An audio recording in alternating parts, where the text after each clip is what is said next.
The room went silent before she reached the table. Not polite silent. Not the quiet that happens when someone important walks in. The other kind. The kind that happens when something occurs that people have no framework for. 8 board members. 8 people who had spent the last 3 months reading articles about her vulnerability. About her distraction. About whether a CEO in a wheelchair could still lead a 400-person company through a hostile acquisition attempt. They had their answer now. She was walking, no chair, no walker. No one beside her, slowly, deliberately. Every step its own decision. The man at the far end of the table, the one who had voted against her, the one whose prior relationship with Morrison Capital her legal team was still investigating, watched her come toward him and did not move. His face did something complicated. Something that was not quite shame and not quite surprise, but lived in the neighborhood of both. She reached the head of the table, set her hands flat on the surface, looked at him directly, and said nothing, because she didn't have to. What nobody in that room knew, what none of them had been willing to believe, was that 4 months ago, a man pushing a cleaning cart had knocked on her office door at 11 o'clock at night and made her a promise. Atlanta Memorial Hospital, 5 years before, the waiting room smelled like old coffee and quiet grief. Darnell Cooper sat on the floor, not in a chair, the floor, his back against the cold wall, his legs stretched out in front of him, his daughter Zoe asleep on his chest, 3 months old, too small, warm like a secret the world hadn't discovered yet. Around him, people moved. Nurses walked fast with that particular efficiency of people who had learned not to slow down. A television in the corner played the late news with the sound turned low. Someone down the hall was crying, steady, rhythmic, the sound of someone who had been crying for a long time. Darnell didn't move. He had been sitting there for 2 hours and 43 minutes. He knew because he kept checking the clock above the nurse's station. Not because he was waiting for news. Not anymore. The news had come 40 minutes ago, delivered by a young resident who spoke carefully, like someone who had practiced the words but hadn't yet learned to carry them easily. Traumatic brain injury. The intersection of Peachtree and 5th. The other driver had run a red light. Denise had been coming home from her night shift at the grocery store, 3 blocks from their apartment. She had probably been thinking about whether Zoe was still asleep, whether Darnell had remembered to warm the bottle. She hadn't made it home. Darnell had understood every word the doctor said. The information had arrived clearly, had been processed clearly, but something in his chest had gone very quiet afterward, like a room where someone has cut the power. Everything still there. Furniture, walls, floor, just dark. Zoe stirred against him, made a small sound, somewhere between a sigh and a complaint. He pressed his hand gently against her back, that slow circular motion she had liked since the first week of her life. She settled. Her breath evened out. He kept his hand moving, kept watching the clock. At some point he couldn't have said exactly when something caught his eye at the far end of the corridor. A man sitting in a wheelchair outside one of the rehabilitation rooms, maybe 60 feet away, somewhere around 50 years old. Broad shoulders, the kind built from years of physical work rather than a gym. One of those faces that had looked directly at hard things and not looked away. His legs were covered with a thin hospital blanket, slightly askew, like he'd been pulling at it. A physical therapist stood beside him, young woman clipboard in hand, the professional patience of someone who had done this many times. She was saying something Darnell couldn't hear. The man gripped the armrests of the wheelchair. He pushed himself up. His legs shook badly the moment they took weight. One foot slipped on the linoleum. He went down hard, caught the armrest just before he hit the floor, saved himself from a fall but not from the cost of nearly falling. The therapist reached toward him. He waved her off with one hand. A gesture that was not angry, just clear. This is mine to do. He pushed himself up again. His whole body was involved in it, shoulders, arms, neck, the locked jaw of someone spending everything they had on one thing. He stood for perhaps 5 seconds. Then his left knee buckled, and he went down again, controlled this time, lowering himself back into the chair with whatever he had left. The therapist spoke again. Darnell could see her body language, careful, professional, encouraging. The man shook his head. He gripped the armrests for the 3rd time. Darnell watched this for a long time. He watched a man fall and stand and fall, and stand in a fluorescent-lit hallway at 2 in the morning, with no audience and no applause, and nothing guaranteed. The man did not look heroic. He looked exhausted. He looked like someone who had used up everything except the decision to keep trying and was running that decision on pure stubbornness now, like an engine running on fumes. Darnell had spent 3 years as a combat medic in the army. He had seen the body do extraordinary things and terrible things. He understood, in a way most people didn't, what the human nervous system could survive and what it couldn't. He had held pressure on wounds in conditions that textbooks described but couldn't fully prepare you for. But he had never seen anything that looked exactly like that. Like someone choosing, second by second, not to stop. Zoe made another sound against his chest. He looked down at her. This small person. This whole unwritten future. Sleeping like the world was entirely trustworthy. Like there was nothing it could do that she needed to worry about yet. He thought about Denise. The specific way she laughed when something genuinely surprised her, sudden, unguarded, nothing like her regular laugh. The way she always fell asleep reading and then insisted, with complete conviction, that she hadn't been sleeping. The way she had held Zoe for the first time in the delivery room, both arms, both hands, like she was holding something she already knew was the most important thing she would ever hold, and cried without making any sound at all. He looked back down the hallway. The man was standing again. Something shifted in Darnell Cooper at 2:17 in the morning in a hospital waiting room. The way things shift that don't make noise when they move. Not a decision, he announced. Not something he could have explained right then if someone had asked. Just a quiet turning the way a river finds a new channel, not all at once but stone by stone, degree by degree. He was going to learn how to help people do what that man was doing. He was going to spend whatever working life he had left in those moments, the unremarkable ones. The ones that happened in fluorescent light at 2 in the morning with nothing guaranteed and nobody watching. He kissed the top of Zoe's head. Carefully, so she wouldn't wake. "I'm going to do something that matters," he told her, very quietly. "I don't know everything it looks like yet, but I'm going to figure it out." She slept right through it. He sat with her for another hour before he let himself think about what came next. Cole Tower, Atlanta, 47th floor, 11:02 p.m.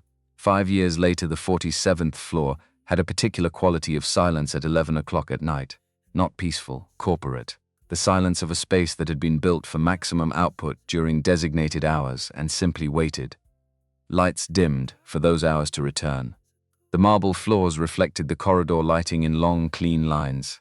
The air carried the faint, neutral smell of recycled climate control. Darnell Cooper pushed his cleaning cart along the corridor with the unhurried efficiency of someone who had learned exactly how much effort each task required. The wheels made a low, steady sound that he had long since stopped hearing. 3 years of night shifts left you comfortable in spaces that weren't built for you. You learned to move through them without disturbing anything. He was 28 years old. During the day, during the hours between when he dropped Zoe at school and when he picked her up, he attended the University of Georgia's Doctor of Physical Therapy program. Year 4. He was 8 months from his degree. His GPA sat at 3.9, a number he had defended through 2 years of working nights, and a thesis on neuroplasticity in incomplete spinal injuries that currently ran to 67 pages and was not finished. His supervising professor, Dr. Patricia Johnson, precise, demanding, the kind of educator who gave genuine praise rarely and therefore made it mean something, had told him last week that she expected his thesis to be publishable. He had thanked her. Then gone home, made dinner, gotten Zoe to bed, and driven to Cole Tower for his shift. This was his life. It was not simple. But it was moving in a direction, and the direction was the one he had chosen on a hospital floor 5 years ago, and that mattered more to him than the simplicity would have. He had a system for the 47th floor. Back to front, saving the executive suites for last because they required care. Most nights the corner offices were empty by 9. The people who worked in them had places to be: dinners, families, the ordinary life that happened outside buildings like this one. Tonight the light was on under the door at the far end of the hallway, a thin line of yellow against the marble. He noticed it when he turned the last corner. He paused, listening. No sound from inside. He knocked twice gently. "Come in," said a voice, controlled. Tired in a specific way, not the tiredness of someone who hadn't slept, but the tiredness of someone managing something large and doing it by force of will. Feminine. The kind of voice that had learned, over many years of professional necessity, to give nothing away. Darnell opened the door. He assessed the room the way a medic assessed a scene, quickly, completely, without making it obvious. Dark wood desk, documents in 3 organized stacks, 2 empty water bottles, a bottle of ibuprofen, not prescription medication, he noted this specifically, a cell phone with a small crack in the corner of the case, a tray with the remnants of a meal that had been eaten hours ago, and behind the desk, Sandra Anderson. He knew who she was. Everyone in the building knew who she was. CEO of Anderson Industries, 35 years old, had grown the company's technology infrastructure division from 40 employees to 412 in 6 years, a trajectory that had been covered in 3 national business publications. The press described her as brilliant, demanding, and difficult to read, usually in that order. What the press coverage had mentioned, more recently, was the wheelchair, a skiing accident 6 months ago. The coverage had been careful about details. Her legal team was good, but enough had come out. A serious spinal injury, surgery, recovery timeline uncertain. She was still composed. Strong features, careful posture in the chair, her hair pulled back with the precision of someone who had decided their appearance would not slip regardless of what else was slipping. She wore a dark blazer over a deep burgundy blouse.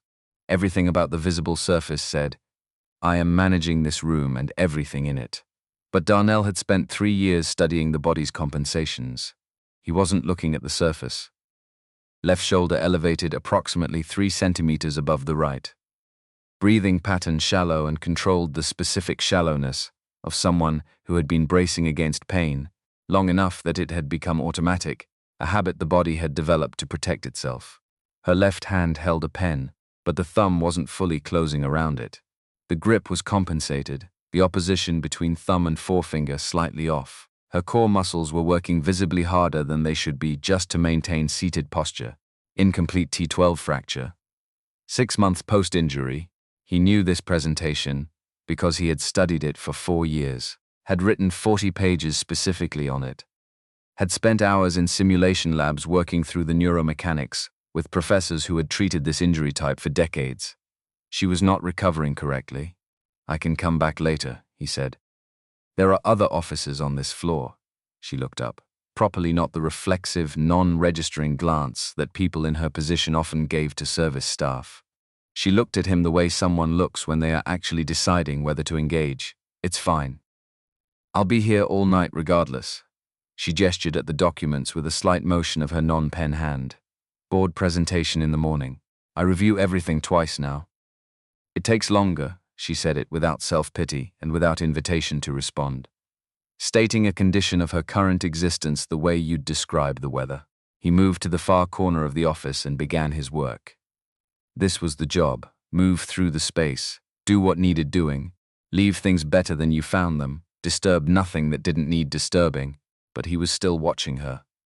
The way she reached for the ibuprofen without looking at it, automatic, a gesture repeated many times daily. The way she pressed 2 fingers to her right temple briefly before returning her attention to the page. The slight tremor in her hand when she turned documents. He had seen this pattern before. Not in patients exactly, in soldiers.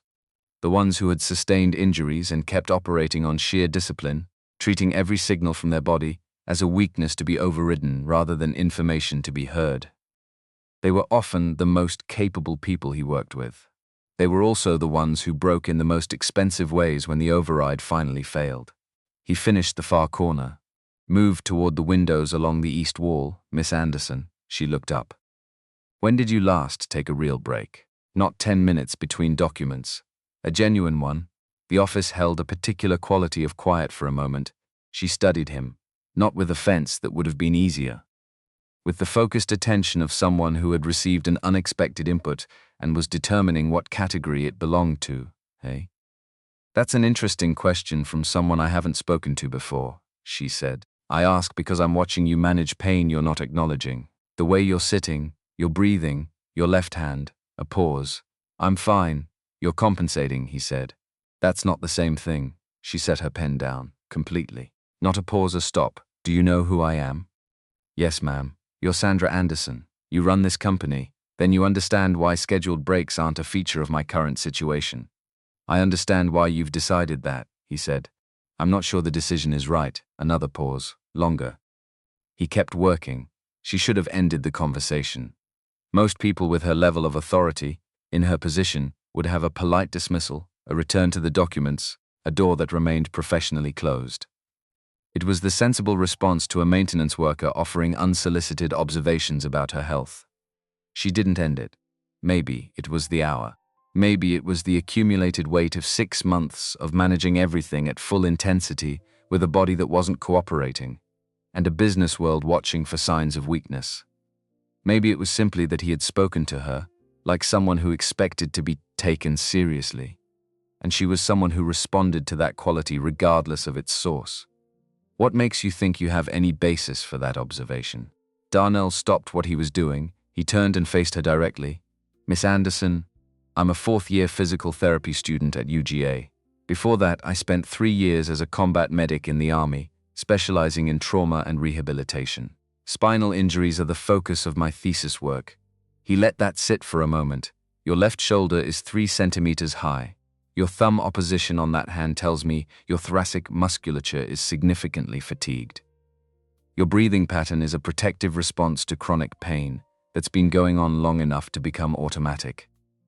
Everything I'm seeing suggests an incomplete T12 fracture, approximately 6 months post-injury, with a rehabilitation program that isn't targeting the right things. Sandra Anderson did not move. I've worked this floor for 3 years, he continued. I've observed you before the accident and after. You returned to this office 4 weeks post-surgery. You kept your schedule. You adjusted nothing. That observation is not a criticism, he said. It's data. And the data suggests that the people managing your recovery are excellent surgeons who may not be the right people to be managing your recovery. She was very still. My medical team is considered the best in Atlanta. The best surgical team in Atlanta, he said. Surgery and rehabilitation are distinct disciplines. The person most qualified to repair damage is not always the most qualified person to rebuild function. Those are different problems, he held her gaze. I can help you walk again, Miss Anderson. The office was completely quiet. Outside the windows 47 floors below, Atlanta continued its late-night existence. Traffic signals changed. Headlights moved along Peachtree in steady streams. The city breathed its ordinary nighttime breath. In the office, Sandra Anderson sat very still and looked at a man who had just said the thing she had spent 6 months refusing to let herself want. You clean offices, she said, not unkindly. Precisely. Tonight I do, he said. I'm also 8 months from my degree. My GPA is 3.9. My thesis on neuroplasticity in incomplete spinal recovery has been called the strongest student work my professor has seen in 10 years. I've co-authored a paper in the Journal of Neurological Physical Therapy on motor pathway recovery. Why would you offer this? He thought about a hospital floor, about a man who kept getting up, about a daughter who had been sleeping against his chest while he decided what his life was going to be about. Because I've spent 4 years training to help people that the standard system has stopped expecting to improve, and I believe you're someone who's been underestimated by that system. She looked at him for a long time. The way a scientist looks at a result that deviates from every prediction, not with excitement, not yet, but with the specific attention of someone who is searching rigorously for the error and beginning to suspect they won't find one. Good night, Mr. Cooper, she said. He nodded, finished his work, left quietly, pulled the door closed behind him. In the elevator going down, he exhaled once, slowly. He had said what needed to be said. Whatever happened next was not something he could control. He had learned to make peace with that. Anderson Industries' executive floor. The following morning, Brenda Wright had worked for Sandra Anderson for 7 years. In that time, she had coordinated 12 international trips, managed the communications during 2 separate corporate crises, negotiated with 3 sets of legal counsel on Sandra's behalf, and politely informed a sitting board member that he could not enter Sandra's office without a confirmed appointment. She had done all of this because she was thorough, because she was loyal in the way that came from genuine respect rather than obligation, and because she had developed, over 7 years, an accurate instinct for what Sandra needed before Sandra named it. When Sandra called at 7:41 in the morning and said, I need a complete background on a building services employee named Darnell Cooper. Everything you can find. I need it by 10. Brenda didn't ask why. She got to work. The file was on Sandra's desk at 9:52. Sandra opened it without ceremony. Darnell James Cooper, 28 years old, Atlanta, Georgia, born and raised. Current position, building services, coal tower, night shift, education, University of Georgia, Doctor of Physical Therapy program. Anticipated completion in approximately 8 months. GPA 3.9. Academic Excellence Award in the previous academic year. Co-author, Motor Pathway Recovery Patterns in Incomplete Spinal Lesions, a prospective case analysis. Published in the Journal of Neurological Physical Therapy. The paper had 12 citations in peer literature, prior service, United States Army, Medical Corps, 3 years active duty. Specialty listed as trauma and rehabilitation medicine. Honorably discharged. Darnell had been recommended for a commendation during his second deployment. She didn't push for the details, but the commendation existed. Faculty letters. She read both. The first, from his academic advisor, noted his technical precision and research instincts. The second, from his program director, Dr. Patricia Johnson, contained a passage that Brenda had marked in yellow. Mr. Cooper possesses a clinical intuition I encounter perhaps once in a decade of teaching. He understands not merely the mechanics of recovery, but the internal experience of a patient who has been told to abandon hope. This is not a teachable quality. It is a quality that, when present, defines the difference between competent practice and transformative care. Sandra read the passage twice. She continued through the file. No criminal record, no civil judgments, no financial irregularities beyond the ordinary circumstances of a graduate student working 2 jobs. He rented a 2-bedroom apartment in East Atlanta. He drove a 2018 Honda Civic with 114,000 miles on the odometer. Near the bottom of the file, a section that Brenda had included carefully and without comment, because she had worked with Sandra for 7 years and knew that Sandra would want to know: marital status, widowed, dependent. 1 daughter, Zoe Cooper, age 5, spouse Denise Cooper, deceased. Automobile accident 5 years prior. Records indicate Mr. Cooper was employed in construction at the time of his wife's death and subsequently enlisted in the Army Medical Corps, later transitioning to graduate study in physical therapy. Sandra stopped reading. She sat back in her chair and looked at the window. Atlanta was fully awake outside. Morning light coming hard off the glass of the buildings across the street. Traffic moving in the coordinated, irregular rhythm of a city at 9 in the morning. She sat with what she had just read. A man who lost his wife and did not collapse into the loss, but built something from its direction. Who worked nights in a building like this one to pay for the training he needed, to help people recover from the kinds of injuries that the people who could afford better care sometimes didn't recover from. Who had walked into her office at 11 o'clock at night with a cleaning cart and told her, with complete steadiness, that her medical team was excellent at the wrong thing. Who had a daughter who had been asleep on his chest, probably, in a hospital 5 years ago, while he was making some decision she couldn't see. She had spent 6 months being told by excellent people, qualified people, people she respected, that her body had reached a boundary, that the work was in acceptance. That adjustment was what healing looked like now. She looked at the file again. Then she looked at the passage. Dr. Johnson had written one more time. He understands not merely the mechanics of recovery, but the internal experience of a patient who has been told to abandon hope. Brenda, she said. Brenda appeared in the doorway within 4 seconds. Find out what time Mr. Cooper's shift ends tonight. I want him in my office before he leaves the building. Sandra's office that evening, 11:18 p.m. He knocked at the same time as the night before. Come in, same voice, but with something different in it, a deliberateness that hadn't been there at 11 p.m. the previous night. Like she had been thinking about the door opening, the documents on the desk had been reorganized. One stack cleared entirely. In its place, a single manila folder, centered precisely. Sit down, she said. He sat. She opened the folder and rotated it across the desk toward him, his own background file. Complete. He looked at it, then looked at her. You move quickly, he said. I always do. She let a moment pass. Your program director wrote that you understand the psychology of patients who've been told not to hope. She said it's not teachable. She's generous with her assessments. Is it accurate? He took the question seriously before answering it. I think when someone has been told enough times that something is impossible, they stop just believing it, they start building their life around the belief. The impossibility becomes part of how they understand themselves. And when someone suggests the impossibility might not be fixed, that's not just hopeful. That's threatening. It requires them to dismantle something they've already built. She studied him. Is that what you believe happened to me? I think you were told something conclusive by people whose authority you had every reason to trust. And you're too precise a thinker to dismiss expert consensus without strong reason. So you accepted the conclusion, and you think the conclusion was wrong? I think the surgical assessment was accurate. The injury was what they said it was. He leaned forward slightly.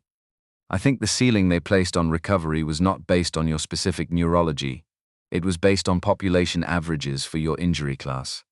Those are different things. She was quiet. Explain the difference. He talked for 14 minutes. She didn't interrupt once. He explained incomplete spinal cord injuries, the critical distinction between pathways that were damaged and pathways that were absent. He explained neuroplasticity, the brain's documented capacity to establish new neural routes around damaged areas, to essentially find detours to destinations that the original roads no longer reached. He explained that this capacity did not diminish because a surgeon had said it didn't exist. It existed in the research literature with increasing clarity.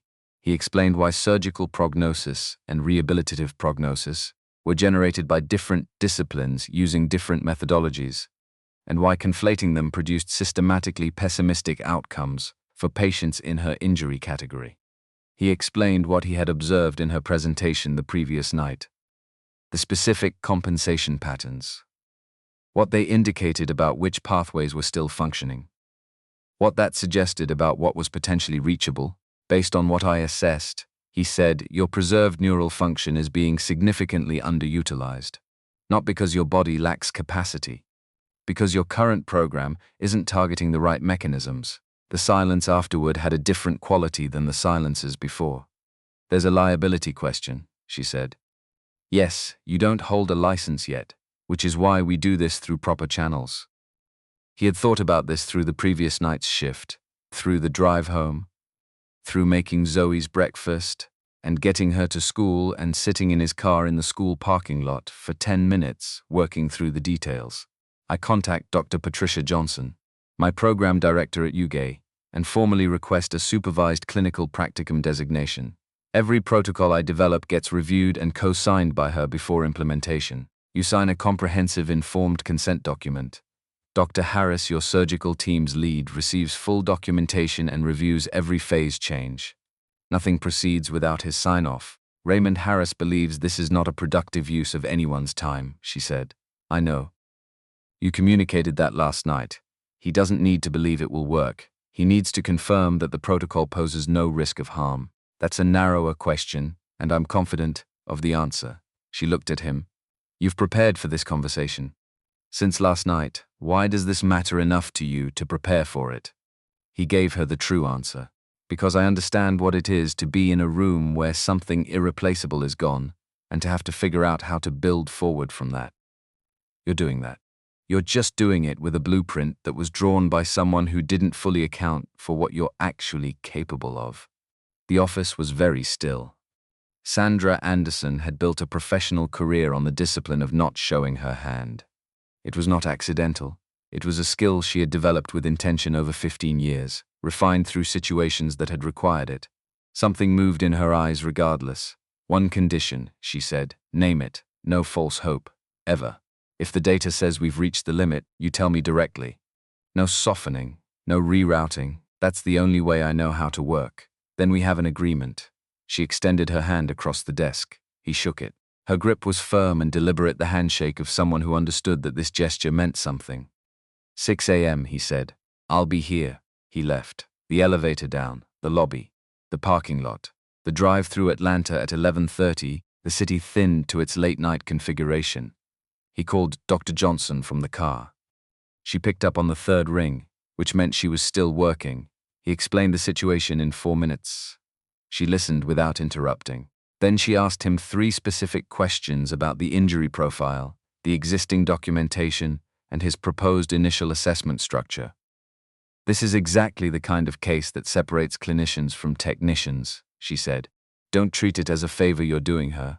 Treat it as your first real patient, because that's what it is. Understood, I'll have the practicum paperwork ready by tomorrow afternoon. And Cooper, I'm going to want weekly reports. Detailed ones? Yes, ma'am. He drove the rest of the way home thinking about baselines. About what the first assessment might show. About the toes of his right foot, and whether, if someone who knew what they were looking for and had the patience to wait, something might move. Sandra's office, 47th floor 1 week later. 6:07 a.m. The paperwork had taken 4 days. Dr. Johnson processed the supervised practicum designation with the focused speed of someone who understood why the timing mattered. She reviewed his proposed baseline assessment protocol, recommended 2 modifications to the sensory testing sequence, and signed the documentation. The UGA Physical Therapy Department co-sketcher was in place by Wednesday afternoon. Dr. Raymond Harris was harder. He was a 61-year-old neurosurgeon with a reputation that had been earned over 30 years of technically demanding work. He was precise, careful, and accustomed to being the person in the room who understood the most about the relevant subject matter. He took Darnell's call, listened to the full explanation, and was quiet for long enough that Darnell checked the line twice. "You understand the weight of what you're asking me to sanction," Harris said finally. "Supervised clinical practicum, fully documented. Nothing outside evidence-based protocols already established in the literature. I'm asking you to review the baseline assessment once it's complete, and confirm that the proposed treatment protocol creates no risk of harm. That's the scope of what I'm asking. I understand the scope you're describing. I'm asking whether you understand what happens to her expectations if this doesn't produce results, Dr. Harris. The informed consent document she'll sign states clearly that there are no guaranteed outcomes. I won't be telling her she'll walk. I'll be telling her that the data suggests more potential than her current program is targeting, and that we're going to find out together whether that potential is real." Another pause. "Send me your protocols before each phase change. Anything I flag stops until I clear it." "Agreed. And one more thing, sir. If you are wrong about the ceiling, if you raise her expectations and the ceiling turns out to be where I believe it is, that cost is on you. You carry that. Do you understand?" "Yes, sir." Completely. He arrived at the 47th floor at 6:07 a.m. with a portable assessment table, a precisely organized equipment bag, and a single-page document summarizing what the first session would and would not involve. Sandra was already there, already dressed dark trousers, a fitted navy top, hair back. She had the quality of someone who had been awake for a while, which he suspected meant she had not slept particularly well. The ibuprofen bottle was on the desk again. He handed her the single-page summary without comment. She read it in approximately 90 seconds. "Baseline only today," she said. "Correct. No treatment. Assessment only. I need to know what we're actually working with before I propose anything." Understood. He set up the portable table with efficient movements. No ceremony, no performance of preparation. She watched him work with the specific quality of attention she gave to things she was evaluating. "You served," she said, 3 years. "Medical Corps. Why did you leave?" He set the last piece of equipment in place before answering. "My daughter needed a father who came home every night." Sandra said nothing in response to that, but something in the set of her shoulders shifted slightly, almost imperceptibly. The rigid quality of her posture released perhaps 2 degrees. He began the assessment. He worked methodically through the baseline protocol, explaining each component before performing it. "I'm going to map sensation across a grid pattern. You tell me what you feel: sharp, dull, pressure, nothing, or uncertain. There are no wrong answers. Uncertain is useful information." She nodded. He worked through the grid carefully. When he reached the lateral aspect of her left thigh, she said, "Pressure. Faint." He noted it without changing his expression. "That's not in your current clinical documentation," he said. "That specific location was never tested, I see," he continued. 3 more areas on the left side returned sensation responses that weren't in any of her existing documentation, none of them strong. All of them present and measurable and real. He completed the motor assessment and wrote his notes with the precision he had developed over 4 years of training: which foot, which movement, latency, degree, quality of response. Everything exactly as it needed to be documented. Then he pulled his chair to face her directly. "One more thing. Not a treatment, a test. Go ahead, close your eyes." 3 slow breaths. Then put your full attention on your right foot. Don't try to move it. Don't try to feel it. Just locate it, be aware of where it is in the room. She gave him a look that was not quite skepticism but was adjacent to it. Proprioception, he said. The brain's spatial awareness of where the body is. It's among the first functions disrupted by spinal injury and among the first that responds to targeted rehabilitation. I want to see if there's a signal. She closed her eyes. He watched her face, the focused stillness of it. Her breathing slowed deliberately. She was someone who knew how to concentrate completely. Now, he said quietly, see if you can move your right foot. Toes, heel, any movement at all. The room was quiet. 10 seconds. 15, 20. At second 23, the toes of her right foot moved small, perhaps 4 degrees of flexion. The kind of movement that could be dismissed as involuntary, a reflex, a twitch, the body doing something below the level of intention. It was not that. Darnell had been trained to recognize the difference, and the difference was specific. A reflex had no latency. It happened at the speed of a spinal reflex arc, below conscious processing. What he had just observed had a half-second latency between his instruction and the movement. That half-second was the brain processing a voluntary request and transmitting the signal down a pathway that was damaged but not gone. Open your eyes, he said. She opened them. Did you feel that? She asked. I saw it. Did you feel it? A pause. Her face was very controlled. Something, she said. I can't be certain what. That's fine. Certainty isn't the goal today. He wrote it down. Exact detail. Which foot, which movement group, latency estimate, degree of motion, quality characterization. Date, time, session number. What does it mean? She asked. He looked up from his notes. It means the pathway is present, he said. Damaged, but present. There is something here to work with. She looked at him, and in the early morning quiet of the 47th floor, in the careful controlled space behind Sandra Anderson's eyes, something shifted. Not hope, not yet, not fully. She had been managing herself too carefully for too long to let something in that fast. But the place where hope had been the place that had been dark and locked and professionally accepted. As dark and locked received something. A signal. Faint, like pressure on the outside of a door. Same time tomorrow? He asked, repacking his equipment. Yes, she said. He moved toward the door. Mr. Cooper, he turned. She was watching him with the expression of someone who has just made a decision they intend to keep. Don't make me regret trusting you. I won't. He left. In the elevator, he allowed himself one quiet exhale. One small movement of 4 degrees. He had worked with patients who had rebuilt from less. The work was beginning. Anderson Industries' 47th floor, morning sessions. Weeks 2 through 11. 3 months is not a long time. In business, 3 months is a quarter. A reporting cycle. Numbers that either justify your strategy or expose it. In the human body, 3 months is something else entirely. 3 months is the brain sending the same signal down the same damaged pathway, again and again, with enough consistency that the pathway begins to respond. It is muscles that went quiet, being asked carefully, incrementally, with precise calibration to remember a language they once spoke fluently. It is the nervous system, which does not care about prognosis documents or surgical consensus, doing what nervous systems do when given the right conditions. Finding a way, 3 months can change what's possible. Darnell arrived at Sandra Anderson's office every morning at 6 o'clock. Without exception. He brought the same equipment bag, organized the same way each time. He brought the same documentation forms.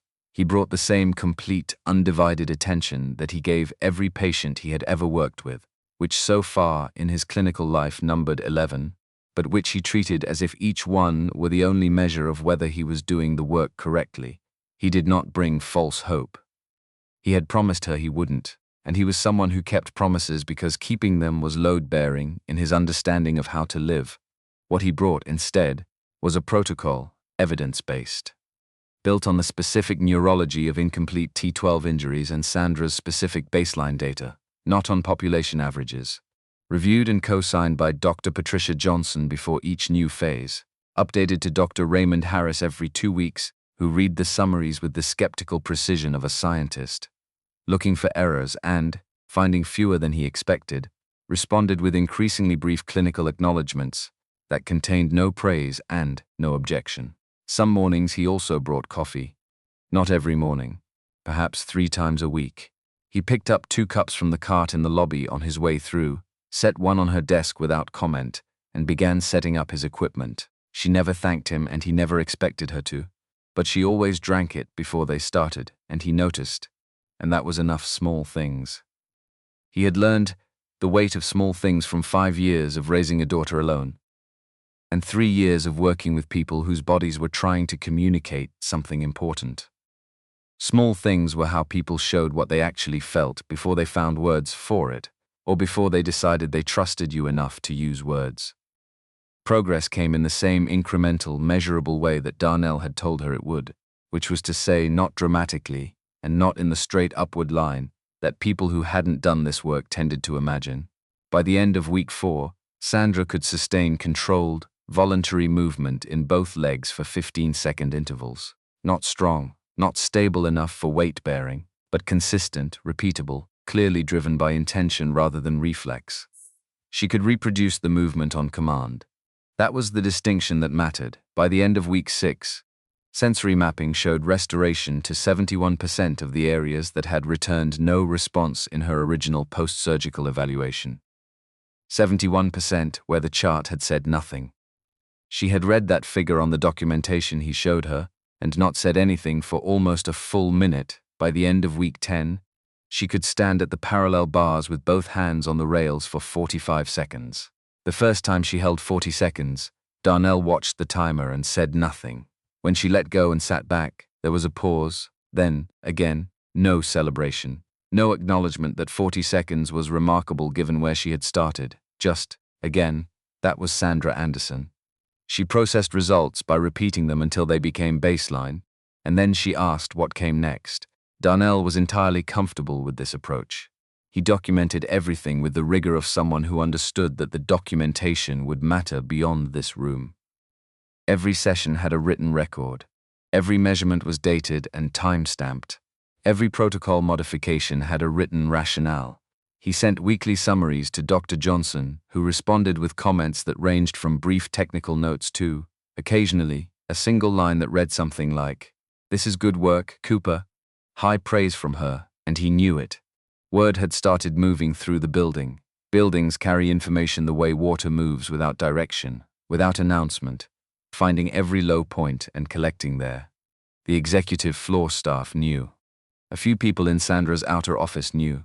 The night security desk knew because Darnell had to be signed in before the cleaning crew's official start time, and security desks noticed everything. He had heard, secondhand, that 2 members of the facilities management team had discussed it in the parking garage. People had opinions. He had anticipated this. He had also anticipated his own response to it, which was to continue showing up at 6 a.m. with his equipment bag and do the work. What he had not anticipated, not fully, not with the precision that he applied to clinical variables, was that Sandra Anderson didn't particularly care what the building thought.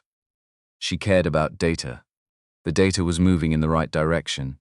On a Thursday morning in the 11th week, Brenda Wright was at her desk in the outer office when Darnell arrived at 6.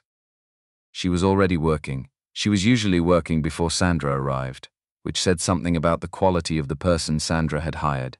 "She's already in," Brenda said. She paused a beat. She received a call early this morning. Morrison Capital. Darnell absorbed that. Sandra had mentioned Morrison Capital once briefly, the way you mention a variable you're tracking but not yet worried about. How long has she been in? Since 4:30 he went in. Sandra was not at her desk. She was at the window on the east wall, both hands on the window ledge, standing. Using the ledge for support, yes, but standing. Looking out at the city going pale with early light. It was the first time he had arrived to find her on her feet. He didn't say anything about it. He set his bag down and began his setup at the regular pace. Morrison Capital made a formal offer, she said. She didn't turn from the window. They're framing it as an acquisition opportunity. The premium is 22% over current market value, hostile. Not officially. Not yet. It will be if I decline. He pulled out the documentation forms. Are you going to decline? Now she turned from the window. She looked tired in a way that was different from the physical exhaustion he had been watching for 3 months. This was strategic tiredness, the kind that came from seeing several moves ahead and understanding the cost of each of them. The timing is not coincidental, she said. He understood what she meant. The press had been running pieces for 2 weeks. Not aggressive pieces, careful ones, the kind that asked questions instead of making claims. Whether a CEO managing a significant disability could maintain the focus the role required. Whether a relationship between an executive and a building services employee created structural complications for the organization. The kind of coverage that didn't say anything libelous but made institutional investors feel uncertain. Morrison Capital was a company that knew how to read uncertainty. They believe the coverage has created an opening, he said. They believe I'm distracted. He looked at her directly. Are you? She met his eyes. No. He believed her. Then let's work, he said. She came away from the window, settled into the session position, and they began. Piedmont Park, Atlanta, a Saturday afternoon in late October. It had been Sandra's suggestion. He had not seen it coming. She raised it at the end of a session on a Wednesday, in the careful tone she used when she had been considering something for a while, and had finally decided to say it. I'd like to meet your daughter. He looked up from his documentation. Why? Because you mention her frequently. And because, a pause that was uncharacteristic of her. If what's happening between us is going somewhere, then I should know whether I can genuinely connect with the person who is most important to you. I'd rather know that early. He took a moment before responding. She's 5. She asks approximately 1,000 questions per encounter, and she holds strong opinions on a range of subjects, including pasta shapes, the correct color for rain boots, and whether dogs understand English. I run a company with 412 employees. None of them are 5. Sandra almost smiled. That's an accurate distinction. They arranged it for the following Saturday. Piedmont Park. Mid-afternoon, when the October air had finally broken the Atlanta heat and left something clean and clear in its place. Darnell pushed Sandra's wheelchair along the main paved path. She had the walker now had been using it for short indoor distances, but she had declined it for today. She had said she wanted to meet Zoe without the effort of managing the walker's weight. She wanted her attention free. He had understood that completely. Zoe was already at the park with Miss Claudette, the retired nurse from their building who had, without anyone formally establishing this arrangement, become the person Darnell called when he needed someone he trusted completely to be with his daughter. Miss Claudette had her own opinions about most things and communicated them directly, which meant she and Zoe got along extremely well. Zoe saw them from 40 feet away. She was wearing her yellow dress, the one she called her sunshine dress. Her hair was in 2 puffs with yellow bands. She was holding a stick that she had apparently been using for some purpose she considered important, and she dropped it immediately when she saw her father and began walking toward them with the purposeful stride of someone who has business to conduct. She stopped in front of the wheelchair and looked at Sandra with direct, uncomplicated assessment. Are you Miss Sandra? I am, Sandra said. Daddy says you're working really hard to get better. That's true. Does it hurt? A pause that was brief and honest. Sometimes, Sandra said. Daddy says hurting means your body is working on something. Like when you fall down and your knee stings. That's your body fixing the place where you got hurt. Your father is right about that. He's right about a lot of things, Zoe said in the tone of someone reporting an established fact. Except he puts too much spinach in the scrambled eggs. Nobody wants that. Sandra looked at Darnell. Darnell found something on the horizon that required his attention. Can I sit next to you? Zoe asked. Of course. Zoe climbed onto the park bench beside the wheelchair with the complete unself-consciousness of a child who had not yet learned to calibrate her behavior for unfamiliar adults. She simply sat down, arranged herself, and began talking. She talked about her kindergarten teacher, Miss Patricia, who was very kind but sang the words to the cleanup song in the wrong order, which Zoe found troubling. She talked about her best friend Amara, who was learning cartwheels and was going to teach Zoe, and this was going to happen very soon. She talked about a cat she wanted to have, named Biscuit, who didn't exist yet but was going to live in her bedroom when her father said yes, which was going to happen eventually because she was patient. Sandra listened, not with the polite attention of an adult enduring a child's monologue. With the quality of attention she gave to board presentations total, sequential, retaining the details. When Zoe finished one topic and began another, Sandra tracked the transition. When Zoe referenced something she had said 3 topics ago, Sandra's face showed she had kept it. Darnell stood back a few feet and watched. He had thought carefully about this meeting, the way he thought carefully about things that mattered. He had considered the possibility that it would be awkward, that Sandra's relationship with children was simply undeveloped through years of professional focus, and that Zoe would sense the gap and become quieter than usual, and that the afternoon would be fine but not what it needed to be. He had also considered the other possibility. Zoe had gone quiet, not the quiet of discomfort.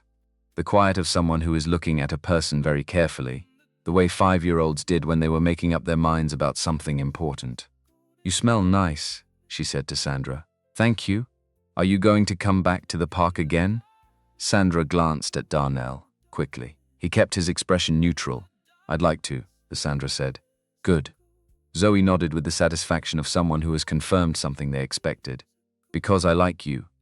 And Daddy needs more people." "More people? He has me and Miss Claudette. That's 2. 2 is not enough people for a whole family." Darnell cleared his throat. Zoe looked at him with the expression she used when she was stating obvious facts and couldn't understand why anyone would find them uncomfortable. "It's true, Daddy. I know it's true. Then why do you have that face?" Sandra laughed. Not a managed laugh, not a polite social laugh.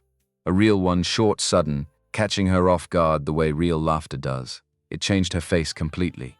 The careful control she maintained so consistently simply wasn't there for a moment. Something underneath it was. Instead, Darnell looked at her.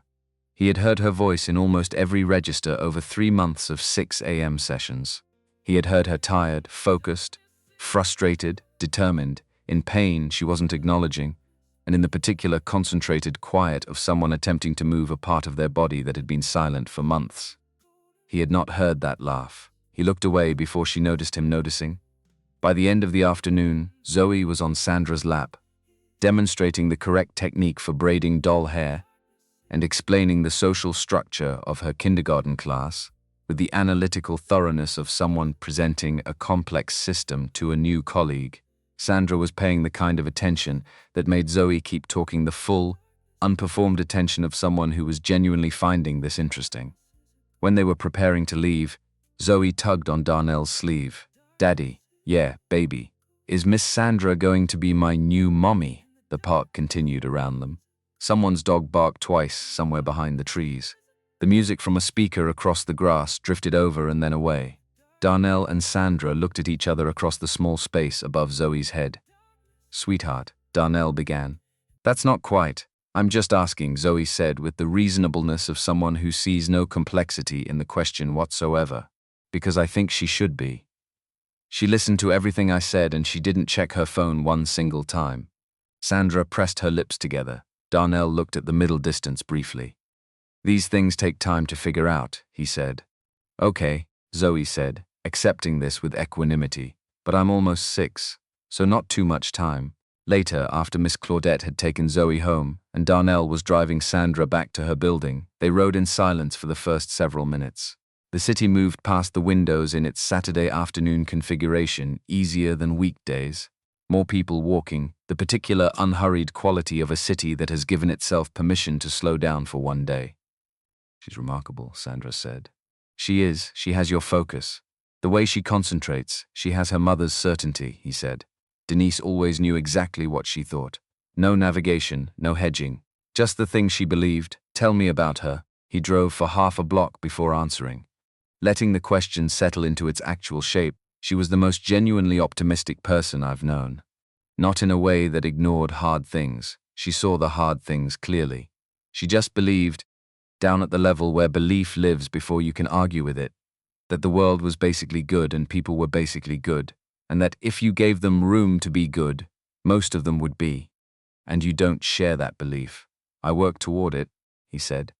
"I'm less automatic about it than she was. She came to it naturally. I come to it as a decision." Sandra was quiet for a moment. "She would have respected what you're doing," she said, pushing back against the consensus. "Doing the work when the outcome wasn't certain. She would have found it very funny that I'm doing it in a 47-floor office building at 6 in the morning. She sounds like she had a good sense of humor. The best." He paused.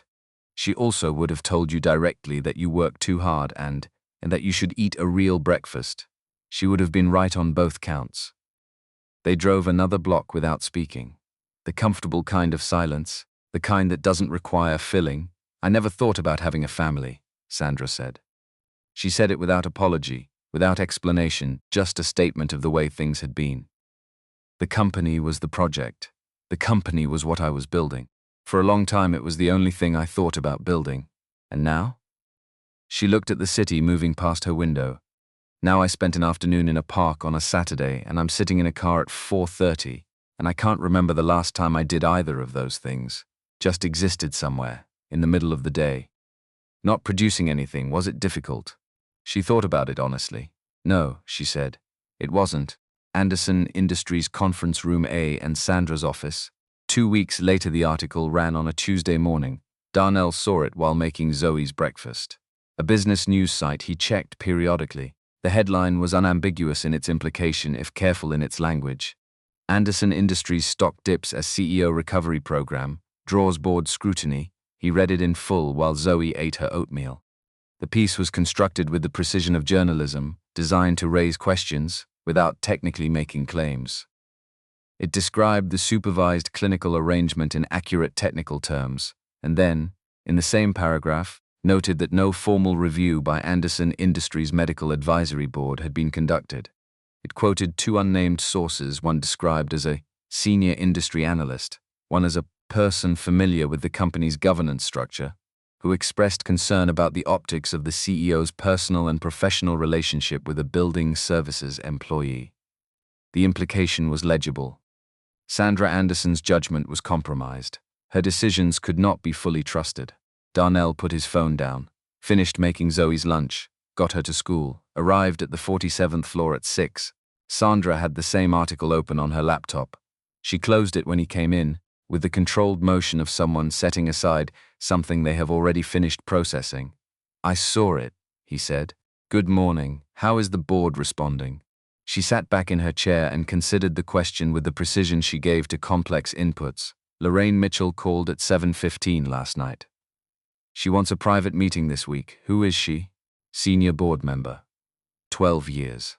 Her opinion shapes the room when she speaks, the others recalibrate. He set up his equipment. What does she want from the meeting? She wants to discuss whether my personal circumstances are creating liability for the company. Sandra paused. She lost her husband 3 years ago. He was ill for 2 years before that. Over the years, in the margins of conversations about other things, I've gathered that the illness involved a treatment decision she still carries. Something about following hope that turned out not to be grounded. She said this carefully. The way she said things she had thought about from multiple angles. I don't believe her concern is malicious. I believe she's seen something go wrong in a way that stays with you, and she's looking at my situation through that experience. What are you going to do? My job, she said. The same thing I always do. She moved to the session position. Let's work. 2 days later, Lorraine Mitchell sat across from Sandra in the corner office for 40 minutes. Sandra told Darnell about it that evening. In the straightforward way, she reported things she was still organizing internally. Lorraine had spoken for the first 10 minutes.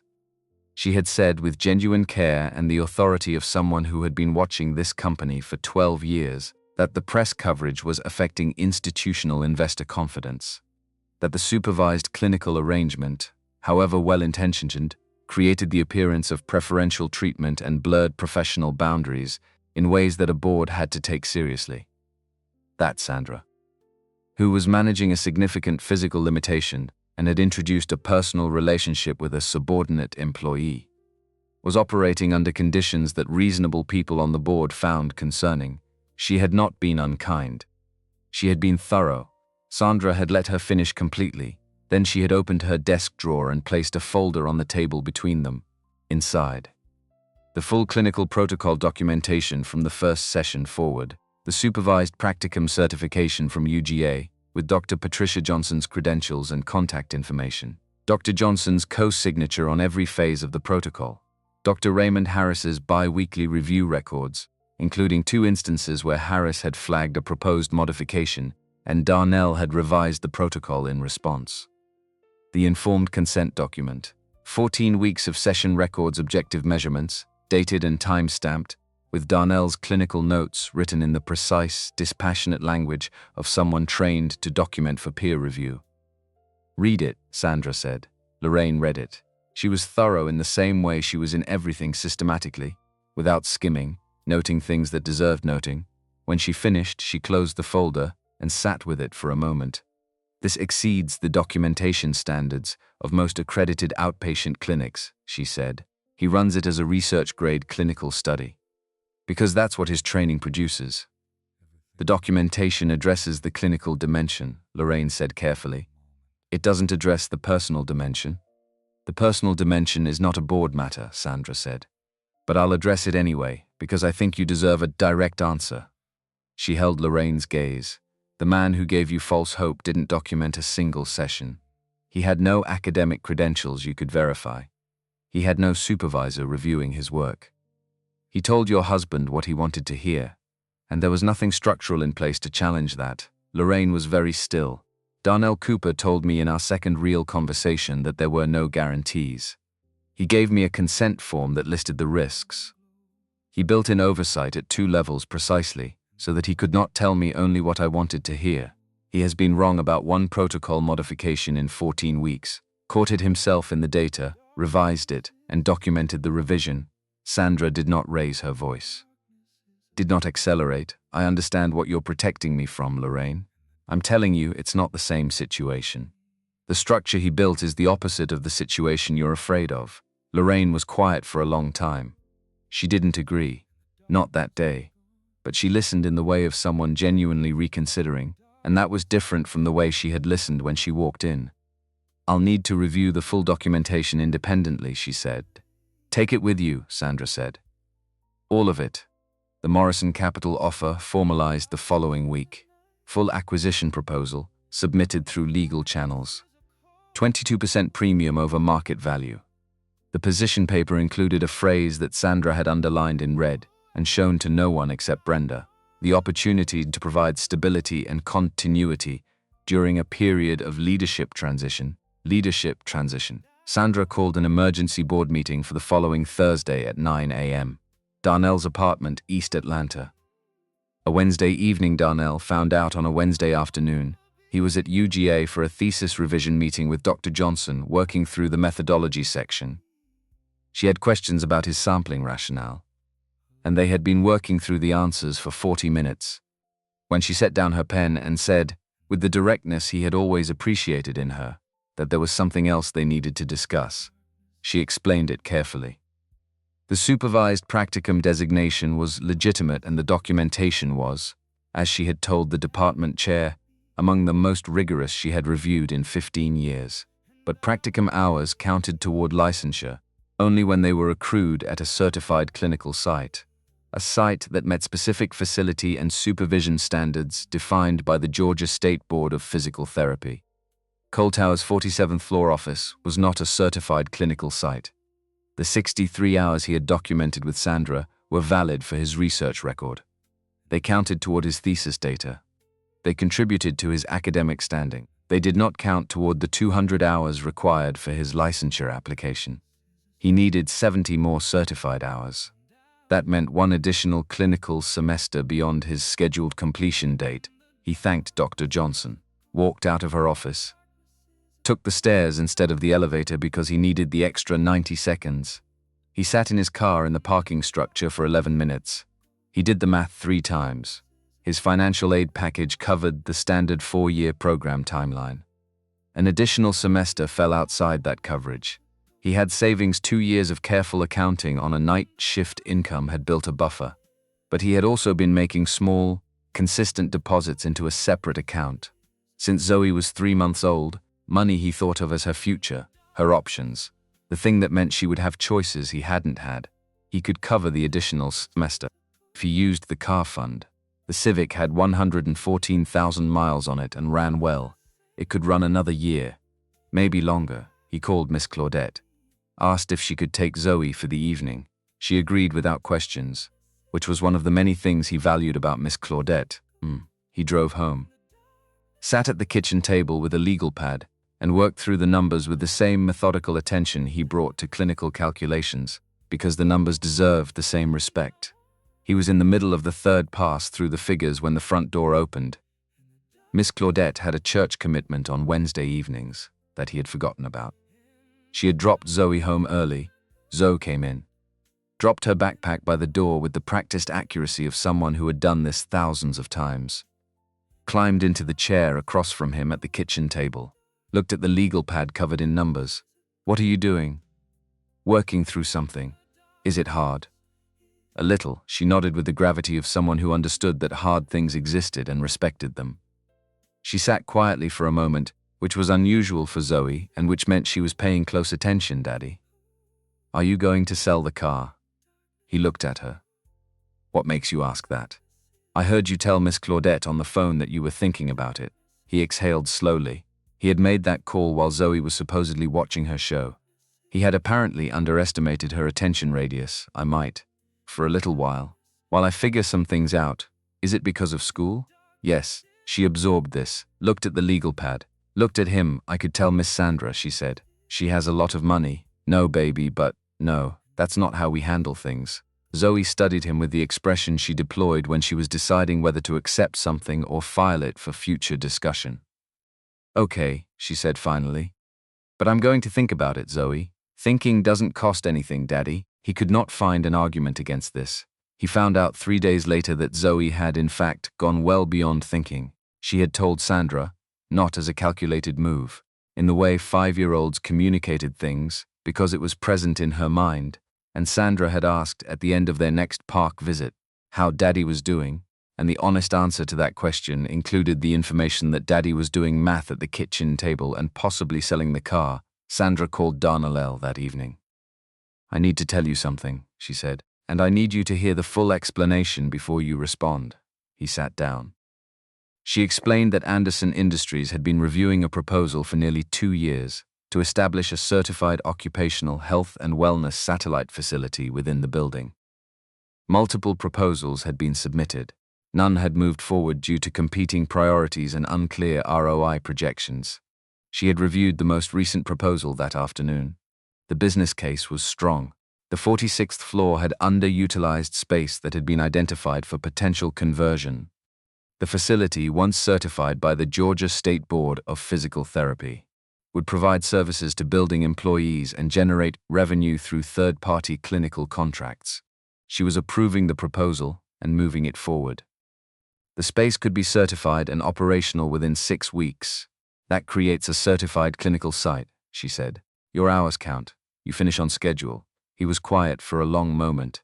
"This is charity," he said. "This is a business decision with a 2-year proposal history that I am choosing to prioritize now.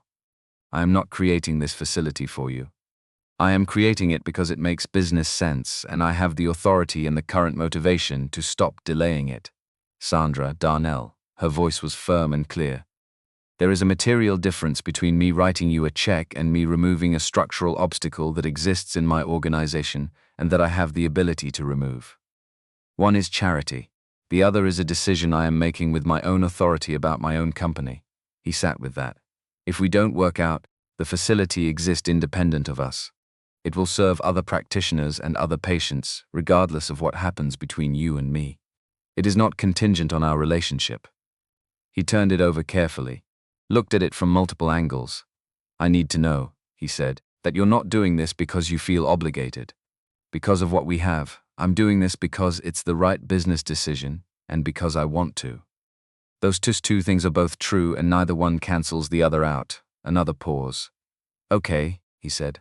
"Okay." "And Sandra, you're welcome," she said. "Don't make it awkward." He heard something in the silence that followed, that she wasn't putting into words something that had been building across 14 weeks of 6 a.m. sessions and careful documentation and honest conversations, and one Saturday afternoon in a park.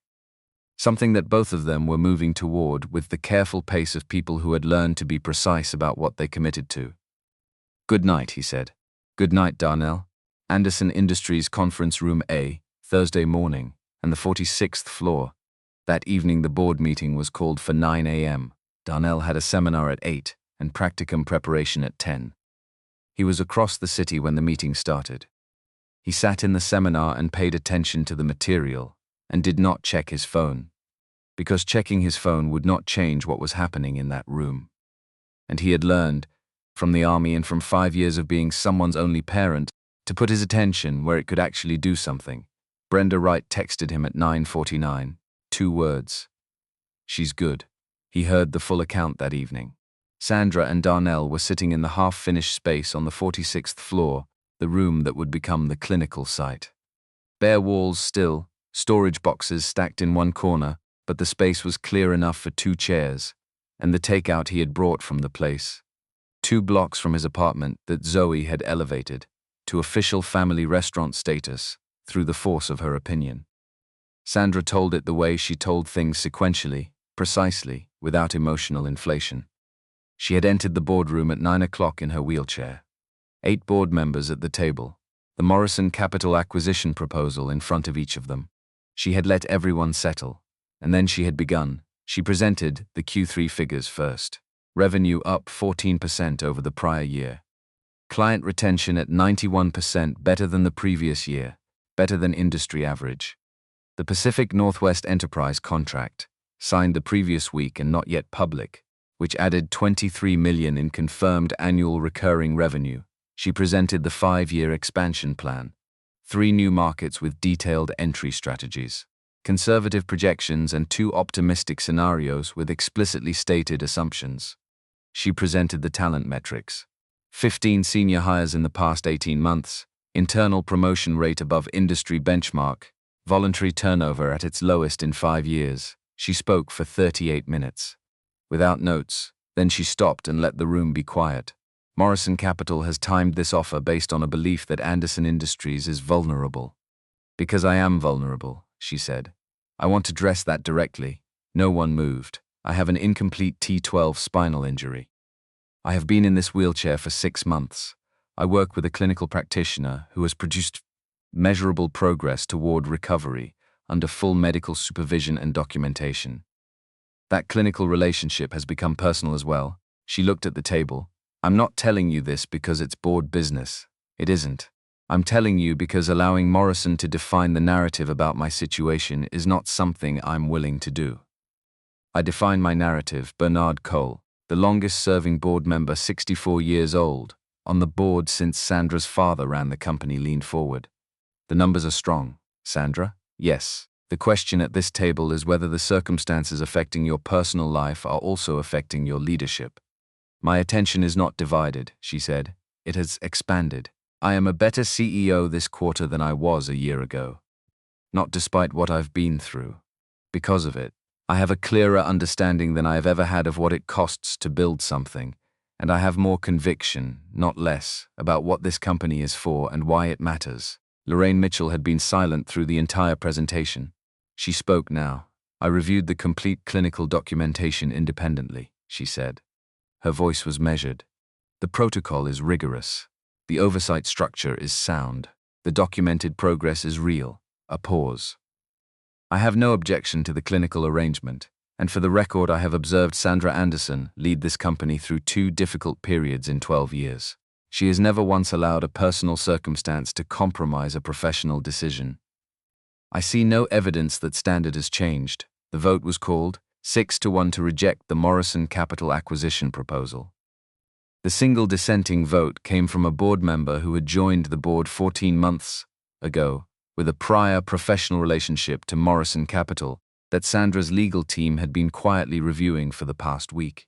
That review was nearly complete. After the vote, the room cleared. Lorraine stayed. Thank you, Sandra said when they were alone. Lorraine gathered her papers deliberately. The way she did everything. I read the documentation carefully, she said. What you said about his approach, the built-in uncertainty, the oversight structure, the documentation, you were right. It is structurally different from what I was afraid of. I know. I'm still cautious by nature, Lorraine said. But I'm cautious about the right things. That's all I've ever asked of you. Lorraine paused at the door. She looked at Sandra with the expression of someone who has revised a long-held position and is acknowledging the revision without drama. He'd better be worth it, she said. He is, Sandra said. Darnell listened to all of this in the half-built room on the 46th floor, the takeout containers between them. the city visible through the window going into its evening configuration. "You handled it exactly right," he said. "I handled it the only way I know how. That's what I said." She looked at him. In 3 months, he had watched her be precise and demanding, and occasionally brilliant, and once or twice, only once or twice, genuinely afraid, though she would not have used that word. He had watched her rebuild something real from the inside out, one session at a time, with the consistency of someone who had decided the work mattered and then simply did the work. "Darnell," she said. "Yeah, I want to say something and I need you to let me finish it." "Okay." She looked at the window for a moment, then at him. "I don't have a framework for this," she said. "I've run negotiations with billion-dollar stakes. I've managed board dynamics and investor pressure, and 2 acquisitions and 1 near hostile takeover. I understand how those systems work." She stopped, started again. "I have never had someone in my life who made me feel like the thing I was doing was mine. Not managed, not assessed, not measured against some external standard. Mine. You tell me when I've reached the limit of what the data supports, and you tell me when I've exceeded what you thought I could do, and both times you say it like it's just true. Like I'm just a person, doing a thing." He was quiet. "I've been a CEO for 6 years," she said. "I don't remember the last time someone treated me like I was just a person doing a thing." "You are," he said. "That's all you are in that room at 6 in the morning. Someone doing the work, I know. But you're the reason I know that." He looked at her. In the bare room, in the lamplight from the single fixture they had turned on, with the city visible through the uncurtained window, Sandra Anderson looked at him without the management layer, without the precision and the control and the careful professional distance she maintained everywhere else. Just herself. "I care about you," she said. "Considerably more than I know how to be neutral about." He was quiet for a moment. "Sandra, you don't have to. I care about you too." He said it simply. Because it was simple. "I've been careful about it because I have a daughter whose life I have to be thoughtful about, and because the clinical relationship carries obligations I don't take lightly. But I would not be telling the truth if I said this has been purely professional for several weeks." She exhaled, not dramatically, just the breath of someone who has been carrying something and has set it down. "So what do we do?" she asked. "We keep doing the work, because the work is real and it doesn't stop. And we let the rest develop at the pace it needs to develop. You're methodical about everything. It's how I'm built. It's also one of the things She stopped. "One of the things you what?" She looked at him with the expression of someone who has decided to say a true thing. "One of the things I trust about you," she said. "You don't move faster than the data supports. With patience or with anything else." "No," he agreed. "I don't." Outside, Atlanta settled into its nighttime rhythms. The big buildings across the skyline lit their upper floors against the dark. Traffic thinned on the streets below. The city became a quieter, smaller version of its daytime self. Inside, 2 people sat in a room that was in the process of becoming something not finished, not declared, but moving toward a shape that both of them could see, one careful step at a time. That was the only way.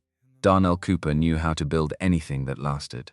Anderson Industries' 46th floor clinical site, month 9. The room had changed completely. 6 weeks after Sandra approved the build-out, the 46th floor space bore no resemblance to the bare room where they had eaten takeout and said things that needed to be said. The storage boxes were gone. The walls were painted a clean, neutral white that caught morning light well. 2 parallel bars were anchored properly into a reinforced floor section. Not portable equipment, permanent installation. A padded treatment table along the east wall. A documentation station with a proper chair and adequate lighting. A small equipment cabinet with organized shelving. A window running nearly the full length of the south wall that let the morning light in at an angle that made the room feel. From the first day they used it, like a place where things were possible. Brenda Wright had overseen the build-out personally. She had coordinated with the building operations team, the Georgia State Board of Physical Therapy Certification Inspector, and the contractor with the same precise efficiency she applied to every task Sandra gave her.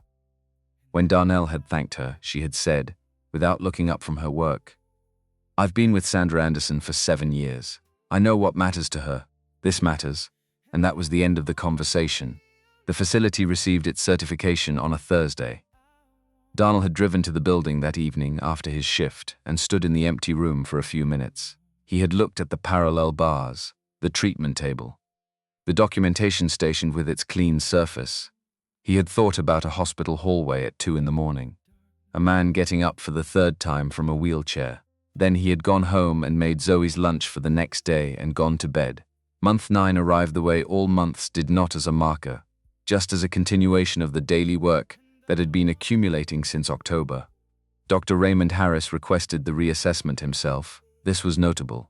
In 9 months of bi-weekly reports and protocol reviews, Harris had been the skeptic, not hostile, not obstructive, but consistently the person who read Darnell's data, looking for the error rather than the progress.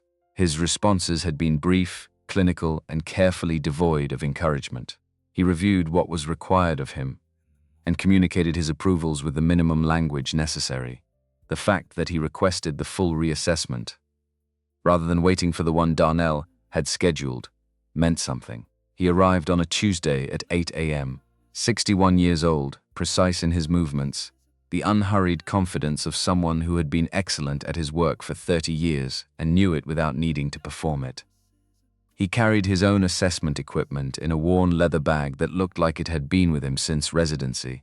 Sandra was already in the room when he arrived.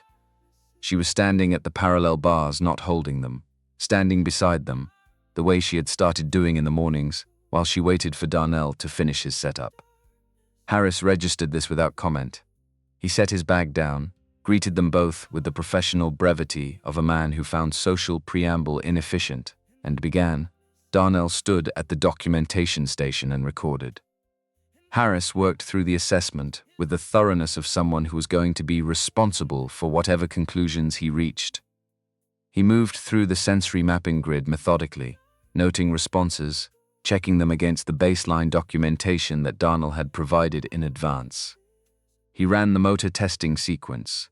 He observed Sandra perform 6 different movement tasks at his direction, watching with the focused attention of a clinician looking at something he is trying to fully understand. He worked for 43 minutes. Then he sat at the small desk in the corner and spent several minutes reviewing his notes against Darnell's baseline records from month 1. The room held its quiet. Harris looked up. Sensory recovery is at 76% of the original deficit areas, he said. 78, Darnell said. The lateral thoracic segments at T11 responded in the past 2 weeks. I have the documentation.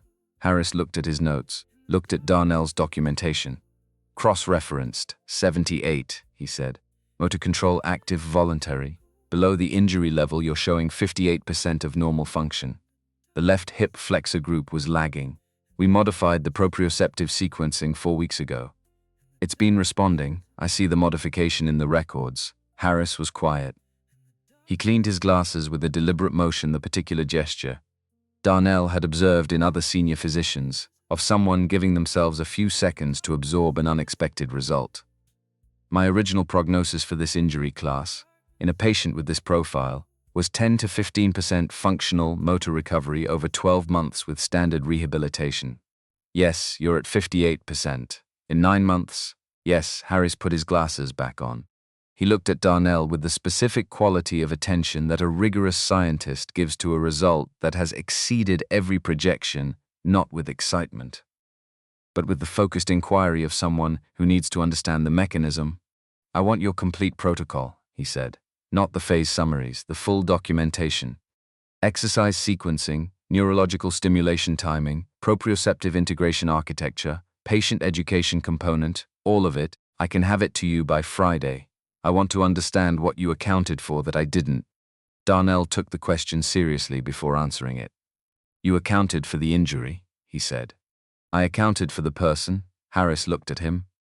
Elaborate, standard rehabilitation frameworks are built from population data, what the average patient with this injury class achieves in this time frame under standard conditions.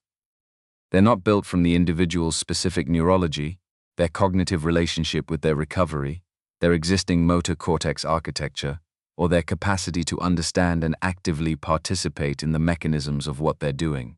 Motivation as a variable. The evidence is mixed. Motivation in isolation, yes. But Sandra wasn't just motivated. Darnell chose his words carefully.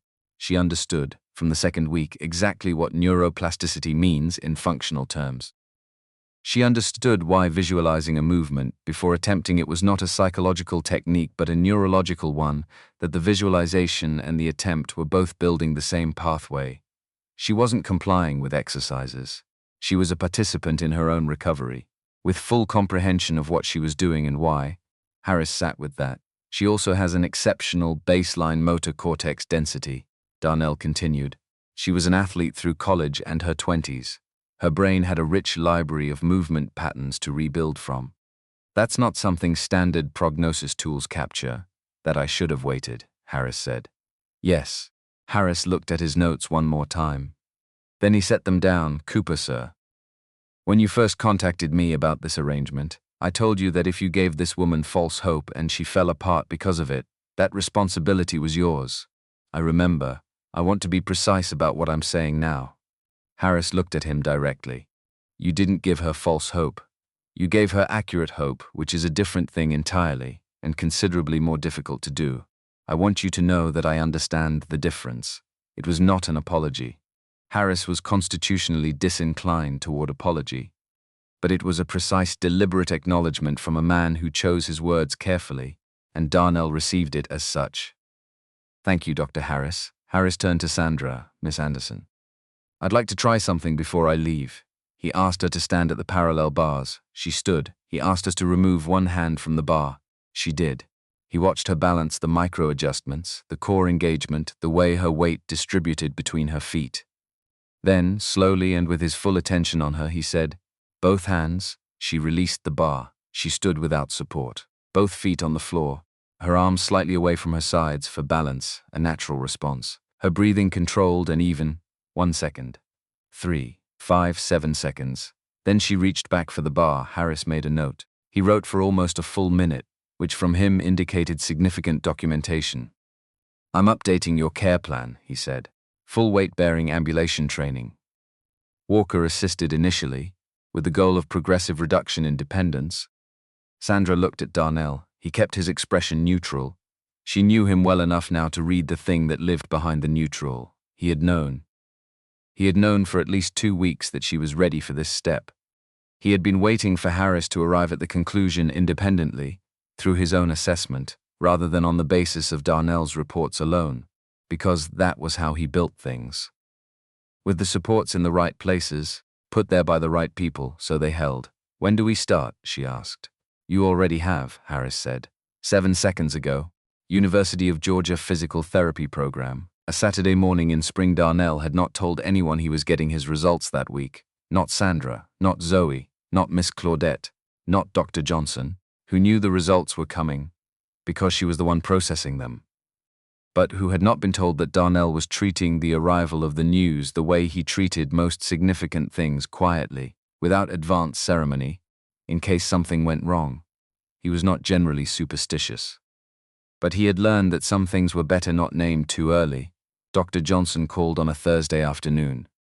He was at the clinical site finishing his session documentation for the day, the last of his notes from a morning that had included Sandra walking the length of the parallel bars with one hand on the rail, and then, at the end, 3 steps without contact, he saw her name on his phone and set down his pen. Cooper, she said. Your final clinical evaluation scores are in and you passed well. Your scores place you in the top 4% of the cohort. He was quiet. Cooper, I'm here. There's something else. I've submitted your name for the Advanced Clinical Fellowship track, a 2-year postgraduate program, fully funded, with placement at one of 3 research-integrated rehabilitation centers in the state. I recommend 4 students per decade. You're the 4th. A pause.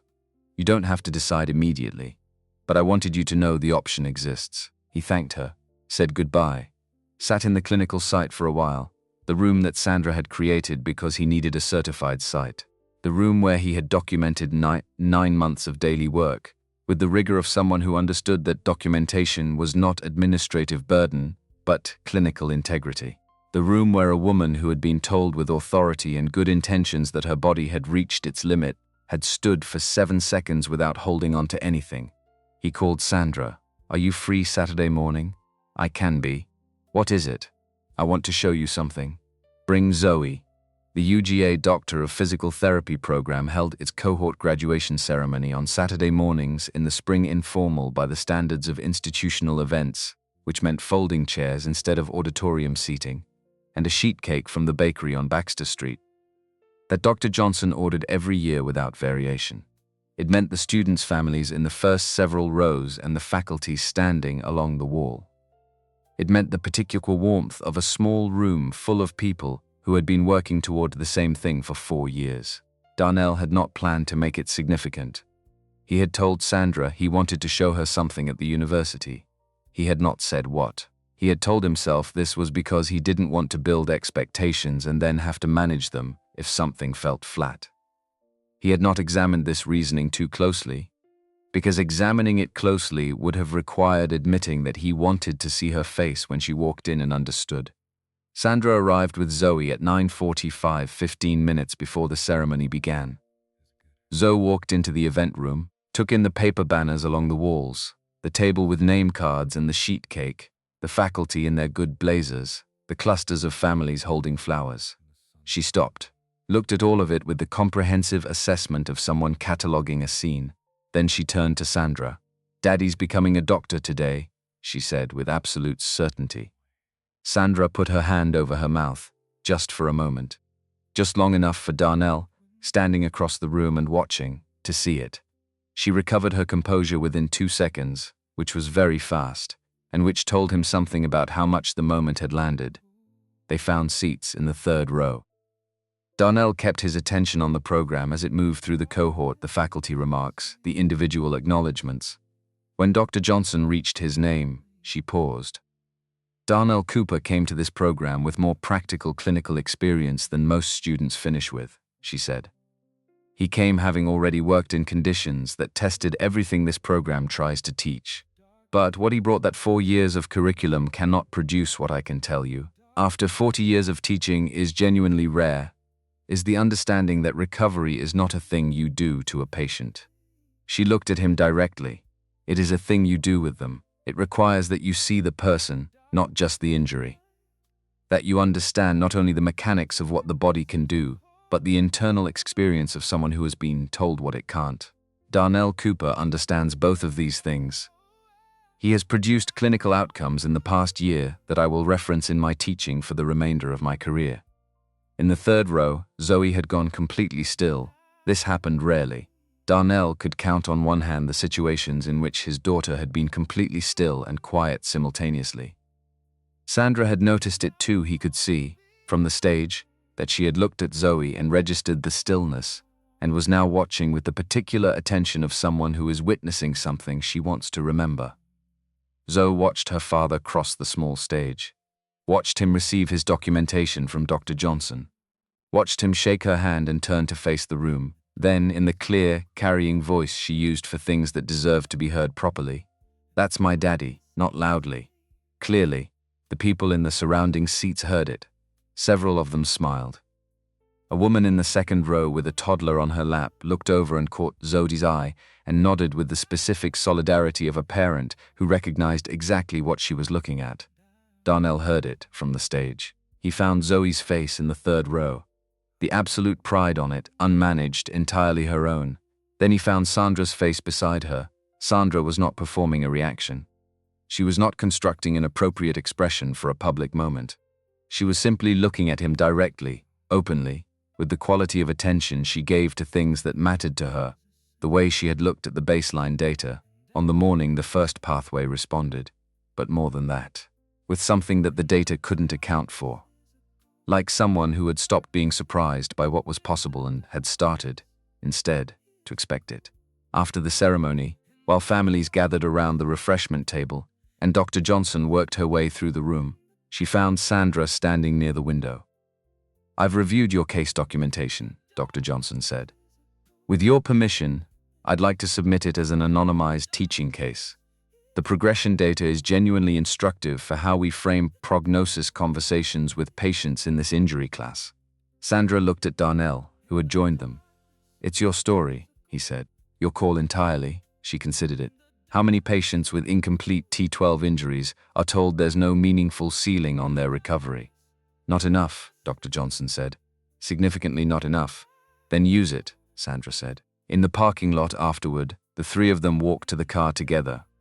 Zoe had positioned herself between the two adults and taken both their hands without comment or ceremony, simply reached up, found each hand and held on.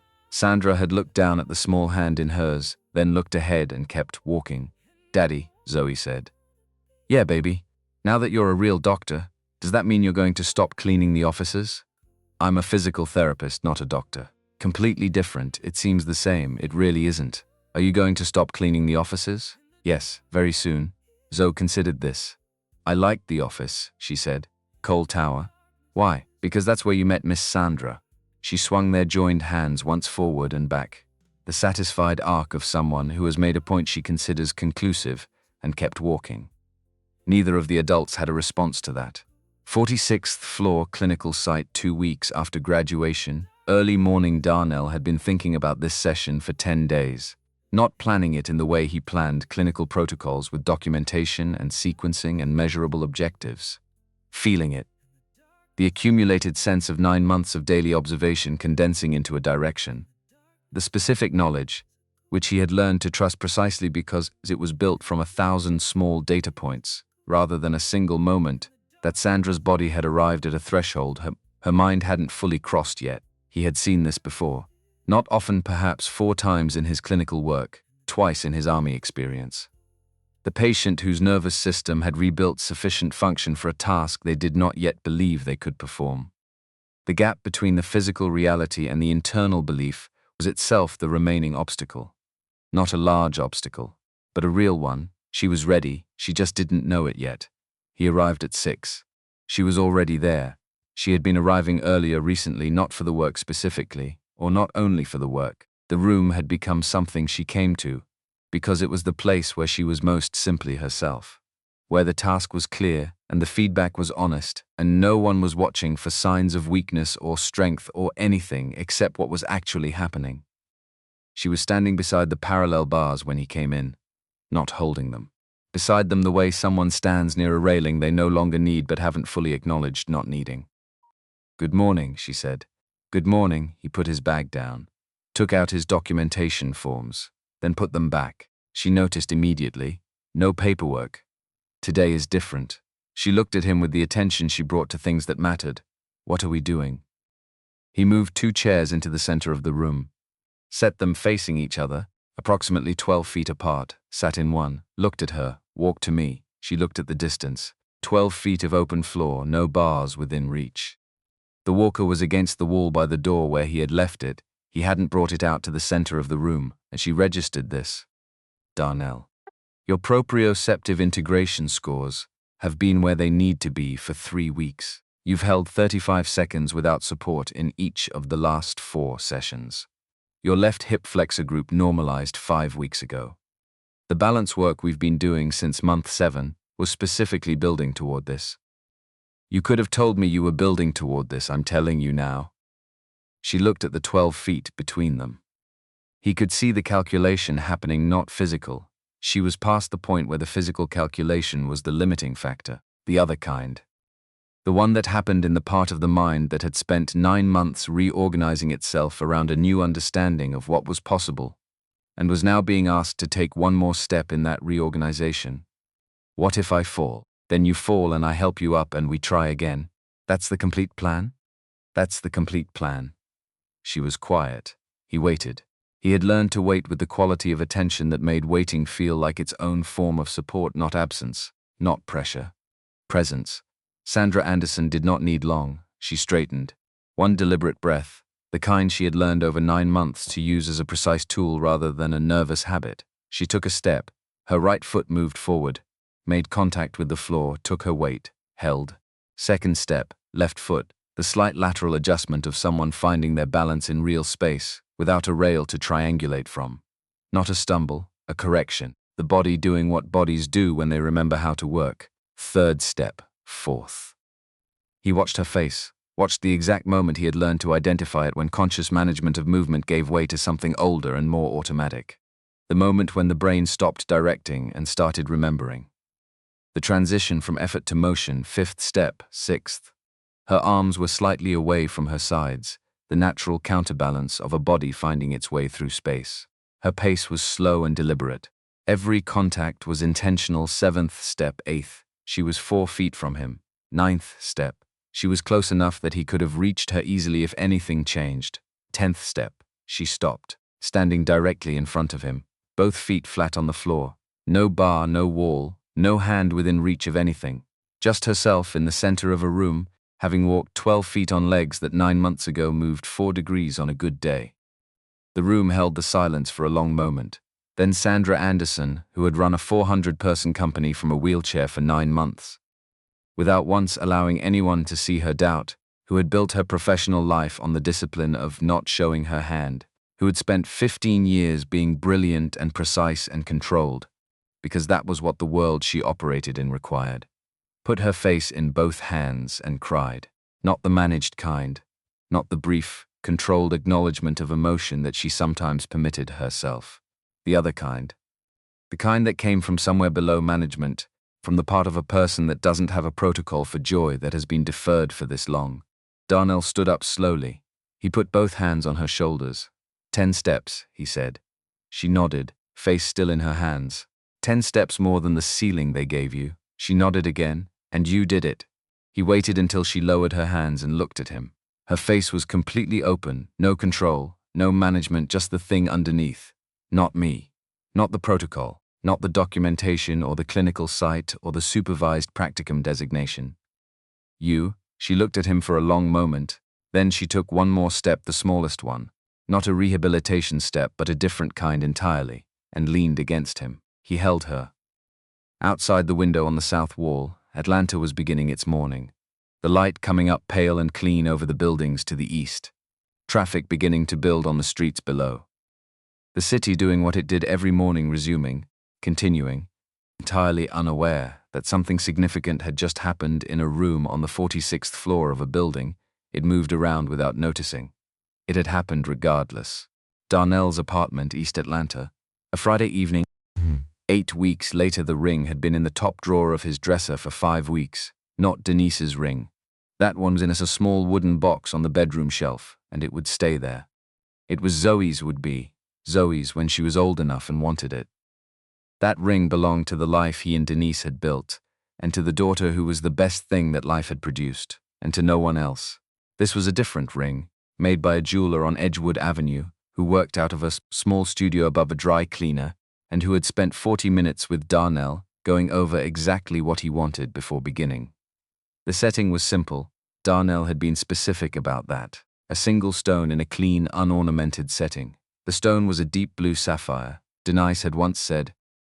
During a conversation, Darnell remembered with the specific clarity that certain conversations held permanently. They had been sitting on the fire escape of their first apartment, summer. Zoe not yet conceived that sapphire was the color of things that lasted. She had been talking about a ring she had seen in a shop window. He had filed the comment without knowing why.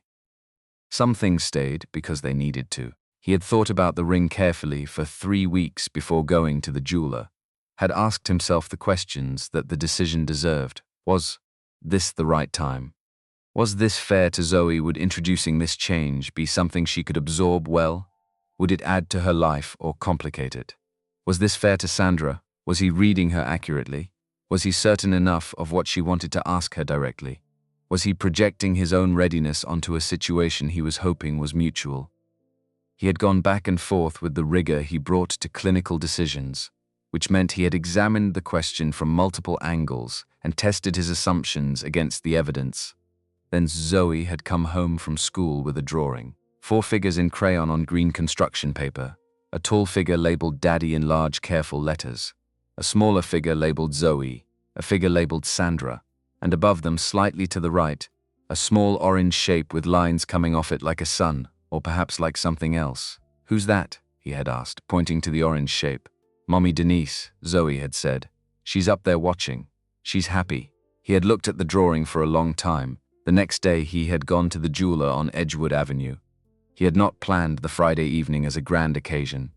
Sandra had said once, in the context of a conversation about something else entirely, a Morrison Capital Communications strategy, actually. which made the memory specific that she distrusted orchestrated moments, that she trusted the things that happened in the ordinary course of real life more than the things that were arranged for effect. He had filed this the way he filed things that mattered. So it was a Friday evening. Zoe was at Miss Claudette's for a sleepover, which happened often enough that it was normal rather than conspicuous. Sandra had come over after work. She did this regularly now, arriving with her laptop bag and whatever she was working on, settling into the apartment with the easy familiarity of someone who had stopped being a guest some weeks ago. They had cooked together, which in practice meant Darnell cooked, while Sandra sat at the kitchen counter and offered technical commentary on his decisions, which he absorbed and largely ignored in the specific, affectionate way he also absorbed and largely ignored Zoe's opinions about the spinach in the eggs. Sandra had observed this dynamic and noted, dryly, that she was not certain she appreciated being placed in the same category as a 5-year-old. He had not offered a reassuring response. After dinner they washed dishes together. Sandra washed, Darnell dried, an arrangement they had arrived at organically and maintained because it worked. The walker was against the wall near the door, available if she wanted it, increasingly left there. They moved to the couch. Sandra had her feet up. She had started doing this some weeks ago, the posture of someone who had fully stopped treating a place as a temporary location and was simply comfortable in it. The television was on, providing background rather than content. Neither of them was watching it. Darnell reached under the far couch cushion. He had put the ring there 2 hours before she arrived. He was not opposed to a small amount of preparation. She felt the movement beside her. "What are you?" He held the ring up between them, in the lamplight, not on one knee, not with a speech already assembled, not with a restaurant and a waiter standing by to bring champagne at a pre-arranged signal. Just the ring, held up, in the ordinary light of his living room on a Friday evening. She looked at it. Then at him. "The stone," she said. "Sapphire." Denise said once it was the color of things that last. I remembered that. Sandra was very still. "I had something prepared," he said, "in my head. A whole organized version of what I wanted to say. But when I rehearsed it, it sounded like a presentation. And you make a specific face when someone is presenting at you instead of talking to you. I don't make a face. You make a face. I have a thoughtful expression. It's a face." He turned toward her fully. "So I'm going to say the actual thing instead." She was quiet. "I came into your office 11 months ago with a cleaning cart and told you I would help you walk again. That was true. I believed it and I meant it. But I didn't account for what else was going to happen in that room. Because I'm methodical, but I'm not omniscient." A pause. "You are the most honest person I have been in a room with in a very long time. You don't say things you don't mean. You don't perform. You're demanding and fair, and you're funny in a way that only appears when you forget to be the CEO. You are extraordinary with my daughter in the specific way that matters. Most. You pay her complete attention, and she knows it. And it has made her trust you in a way that she doesn't manufacture for people." He held her gaze. "Zoe drew a picture of our family last week. All 4 of us, her, me, you, and Denise, watching from somewhere above. She didn't ask me whether that picture was accurate. She drew what she believed was true." He looked at the ring, then back at her. "I want to build something with you. A real life, not a carefully managed situation. I want Zoe to grow up in a home that has more people in it who love her.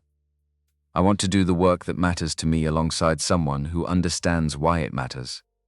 And I think Denise, who was the most generous person I knew, about the things that genuinely deserve generosity, would have found you slightly terrifying in the best possible way and would have loved you for it." Sandra looked at the ring for a long moment, then at him. "You said you didn't have a speech," she said. "That wasn't a speech. It had structure and an emotional arc." Sandra. "Yes," she said. "Yes, that's a yes. A complete, unambiguous yes." She looked at him with the expression she used when a question had been answered conclusively. "You can stop looking like you're waiting for additional data." He slid the ring onto her finger. She looked at her hand, the deep blue of the stone in the lamplight. Then at him. "Zoe is going to be completely insufferable about this," she said. "Absolutely. She'll say she predicted it. She did predict it. She was 5. She predicted it at 5. She's going to remind us of that for the rest of our lives." "Yes," he agreed. "She is." Sandra looked at the ring one more time. Then she leaned her head against his shoulder. Not announcing it, not making it a moment, just doing the thing because it was where she wanted to be. He put his arm around her. Outside, East Atlanta went about its Friday evening. Music from somewhere down the block, someone's speaker on a porch, unhurried. A car moving through slowly with its windows down. The ordinary ambient sound of ordinary life, which was, Darnell had come to understand, not ordinary at all. Inside, two people sat in a small apartment in the particular quiet of people who have said what needed to be said and are simply, without performance or ceremony, content. Cooper Anderson Rehabilitation Center, Atlanta, the following year. And 5 years after that, the Cooper Anderson Rehabilitation Center opened on a Tuesday morning in March. Not with ceremony. Not with a ribbon and photographers and a catered reception. The doors opened at 8 o'clock in the morning, and the first patient came in at 8:17, which was how it should be. The work was the point, and the work began as soon as someone needed it. His name was Kevin Moore, 31 years old.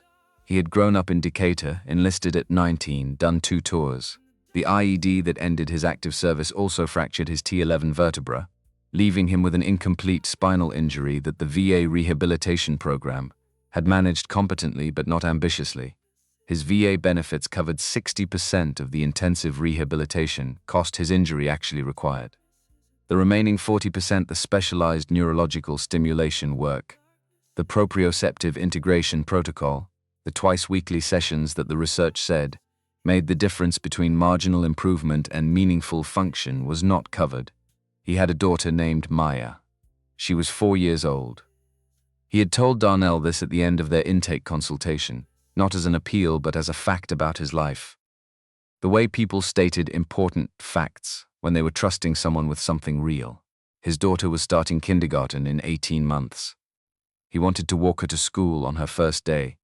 Darnell had reviewed Kevin's injury profile, his baseline assessment, his existing physical condition, his cognitive engagement with the intake materials. Kevin had read everything Darnell sent him in advance, all of it, and had arrived at the intake with specific questions and his motivation architecture, which was as clear and load-bearing as anything Darnell had seen. 18 months is an aggressive target, Darnell had said. I want to be honest about that. Kevin had nodded. I know, but it's not outside the range of what the data suggests is possible for your injury profile, given the right protocol and consistent engagement. That's what I needed to hear, Kevin said. Not a guarantee.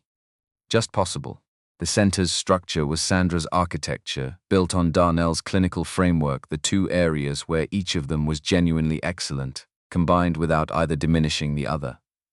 The first floor served private pay patients at market rate. The work was excellent, evidence-based, individualized, serious, and it generated the revenue that kept the building operating. The second floor ran on a subsidized model. Veterans, uninsured patients, workers whose employer coverage had meaningful gaps. The subsidy came from 3 sources: the first floor's operating margin, an Anderson Industries corporate social responsibility designation that Sandra had structured with the precision of someone who understood that good intentions without sound business architecture produced things that couldn't sustain themselves, and a donor base that Sandra was building with the same methodical, long-term attention she brought to every initiative she believed in. Lorraine Mitchell was the first significant external donor. She had called Sandra 8 months after the board meeting. She had asked to see the center's business plan. She had read it in full, sent back 6 pages of notes. Lorraine's notes were always thorough, and then called again. The model is sound, she had said.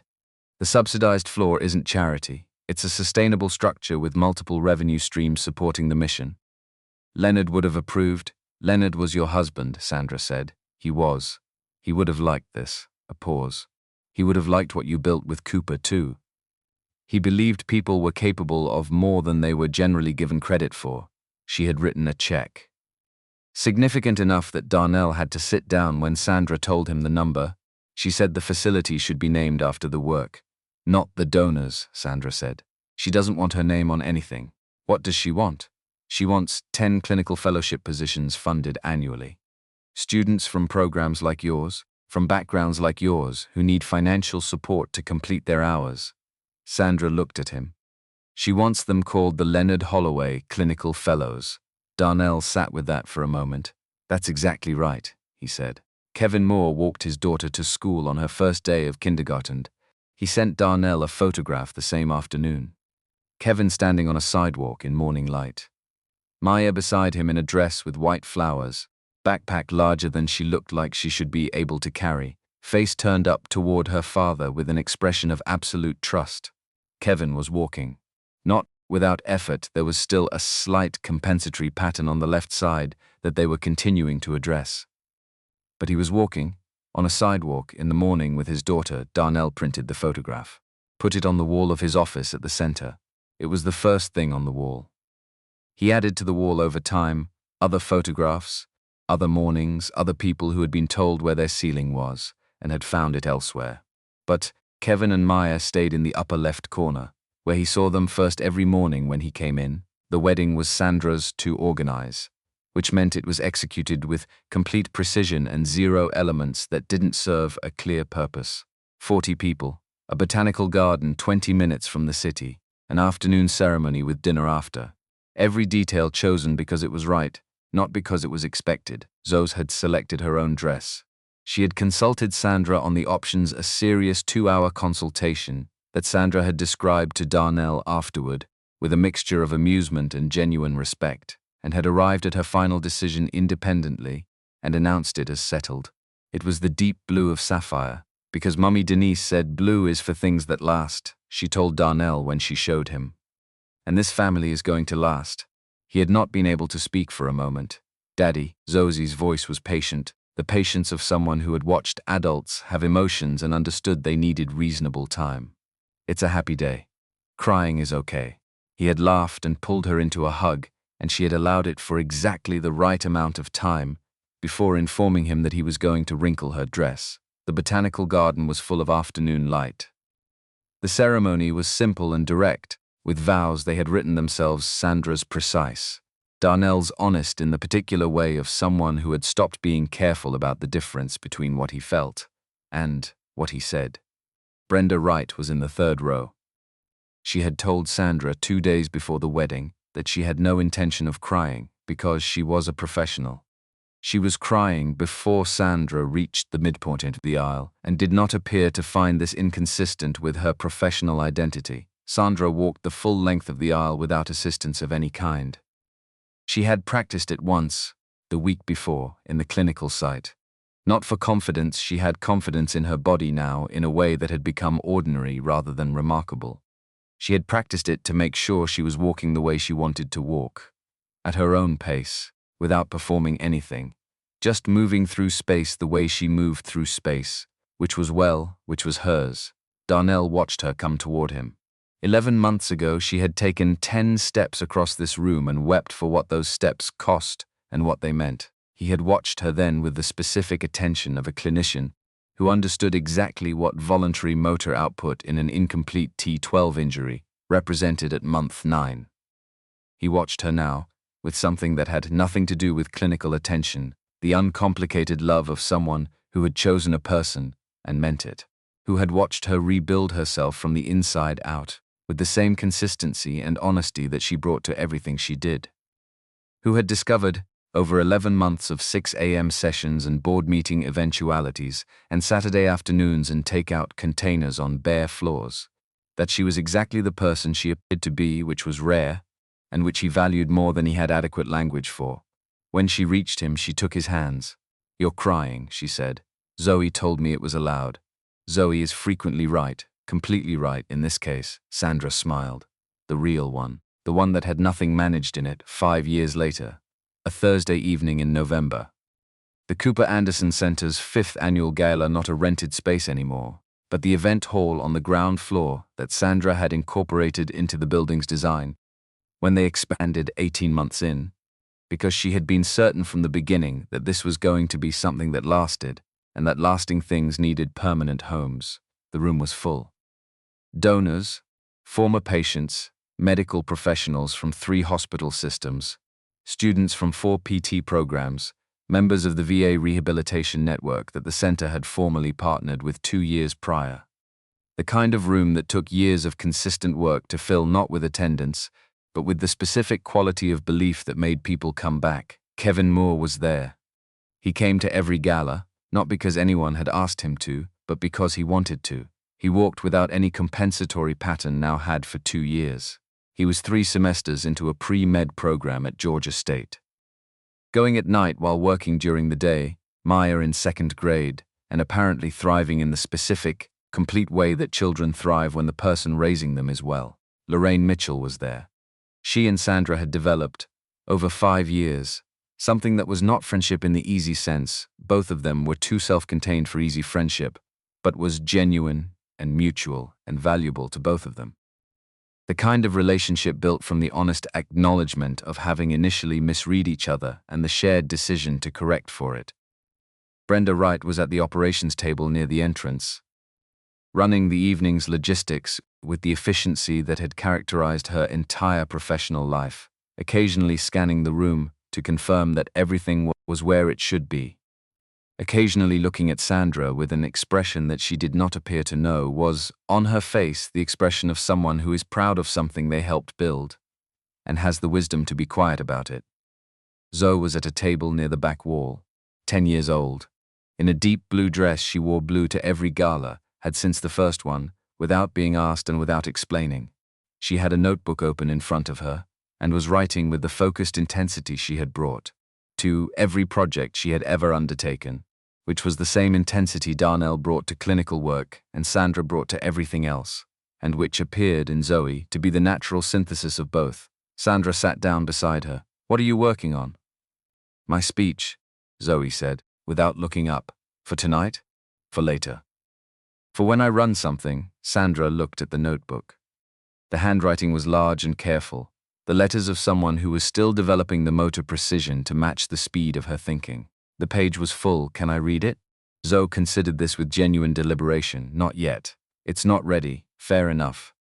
Zoe put down her pen and looked at Sandra with the directness that had been characteristic of her at 5 and had not diminished with age. If anything, it had deepened the directness of someone who had always been told that what she thought mattered and had learned to trust that.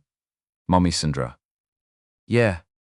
Did you know, when you first met Daddy, that it was going to become all of this?" Sandra considered the question honestly, the way she considered everything. "No," she said. "I thought he was going to clean the office and leave. I almost told him to leave before he finished talking." "Why didn't you?" "Because he asked me a question that nobody had asked me in a long time. And the way he asked it, he actually wanted the answer.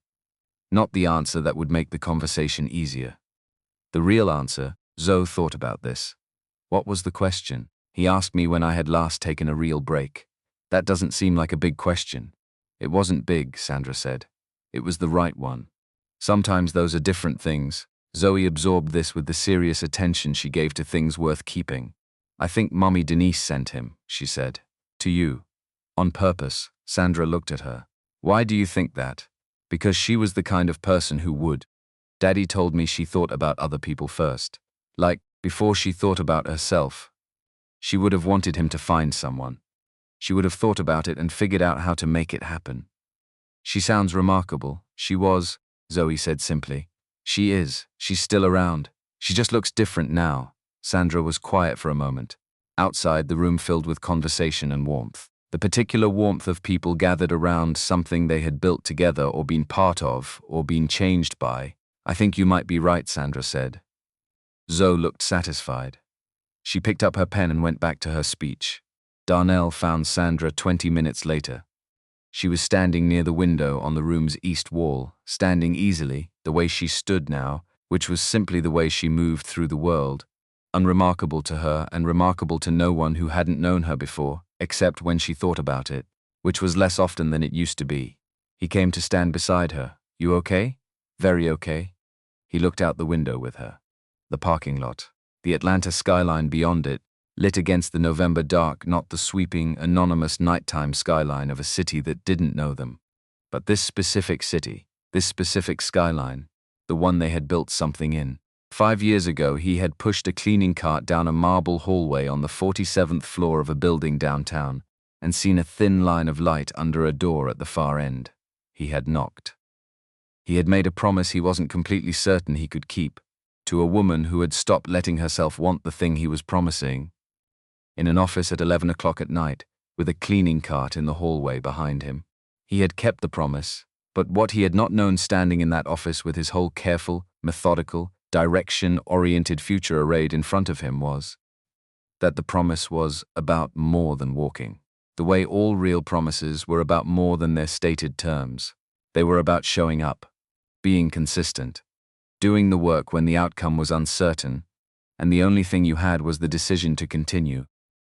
He had learned that from a man in a hospital hallway who kept getting up. He had practiced it for 9 months in a room on the 47th floor, and then in a room on the 46th floor, and then in every room that had come after. He was still practicing it. That was how it worked. You didn't finish. You continued. Zoe is writing her speech, Sandra said. I saw.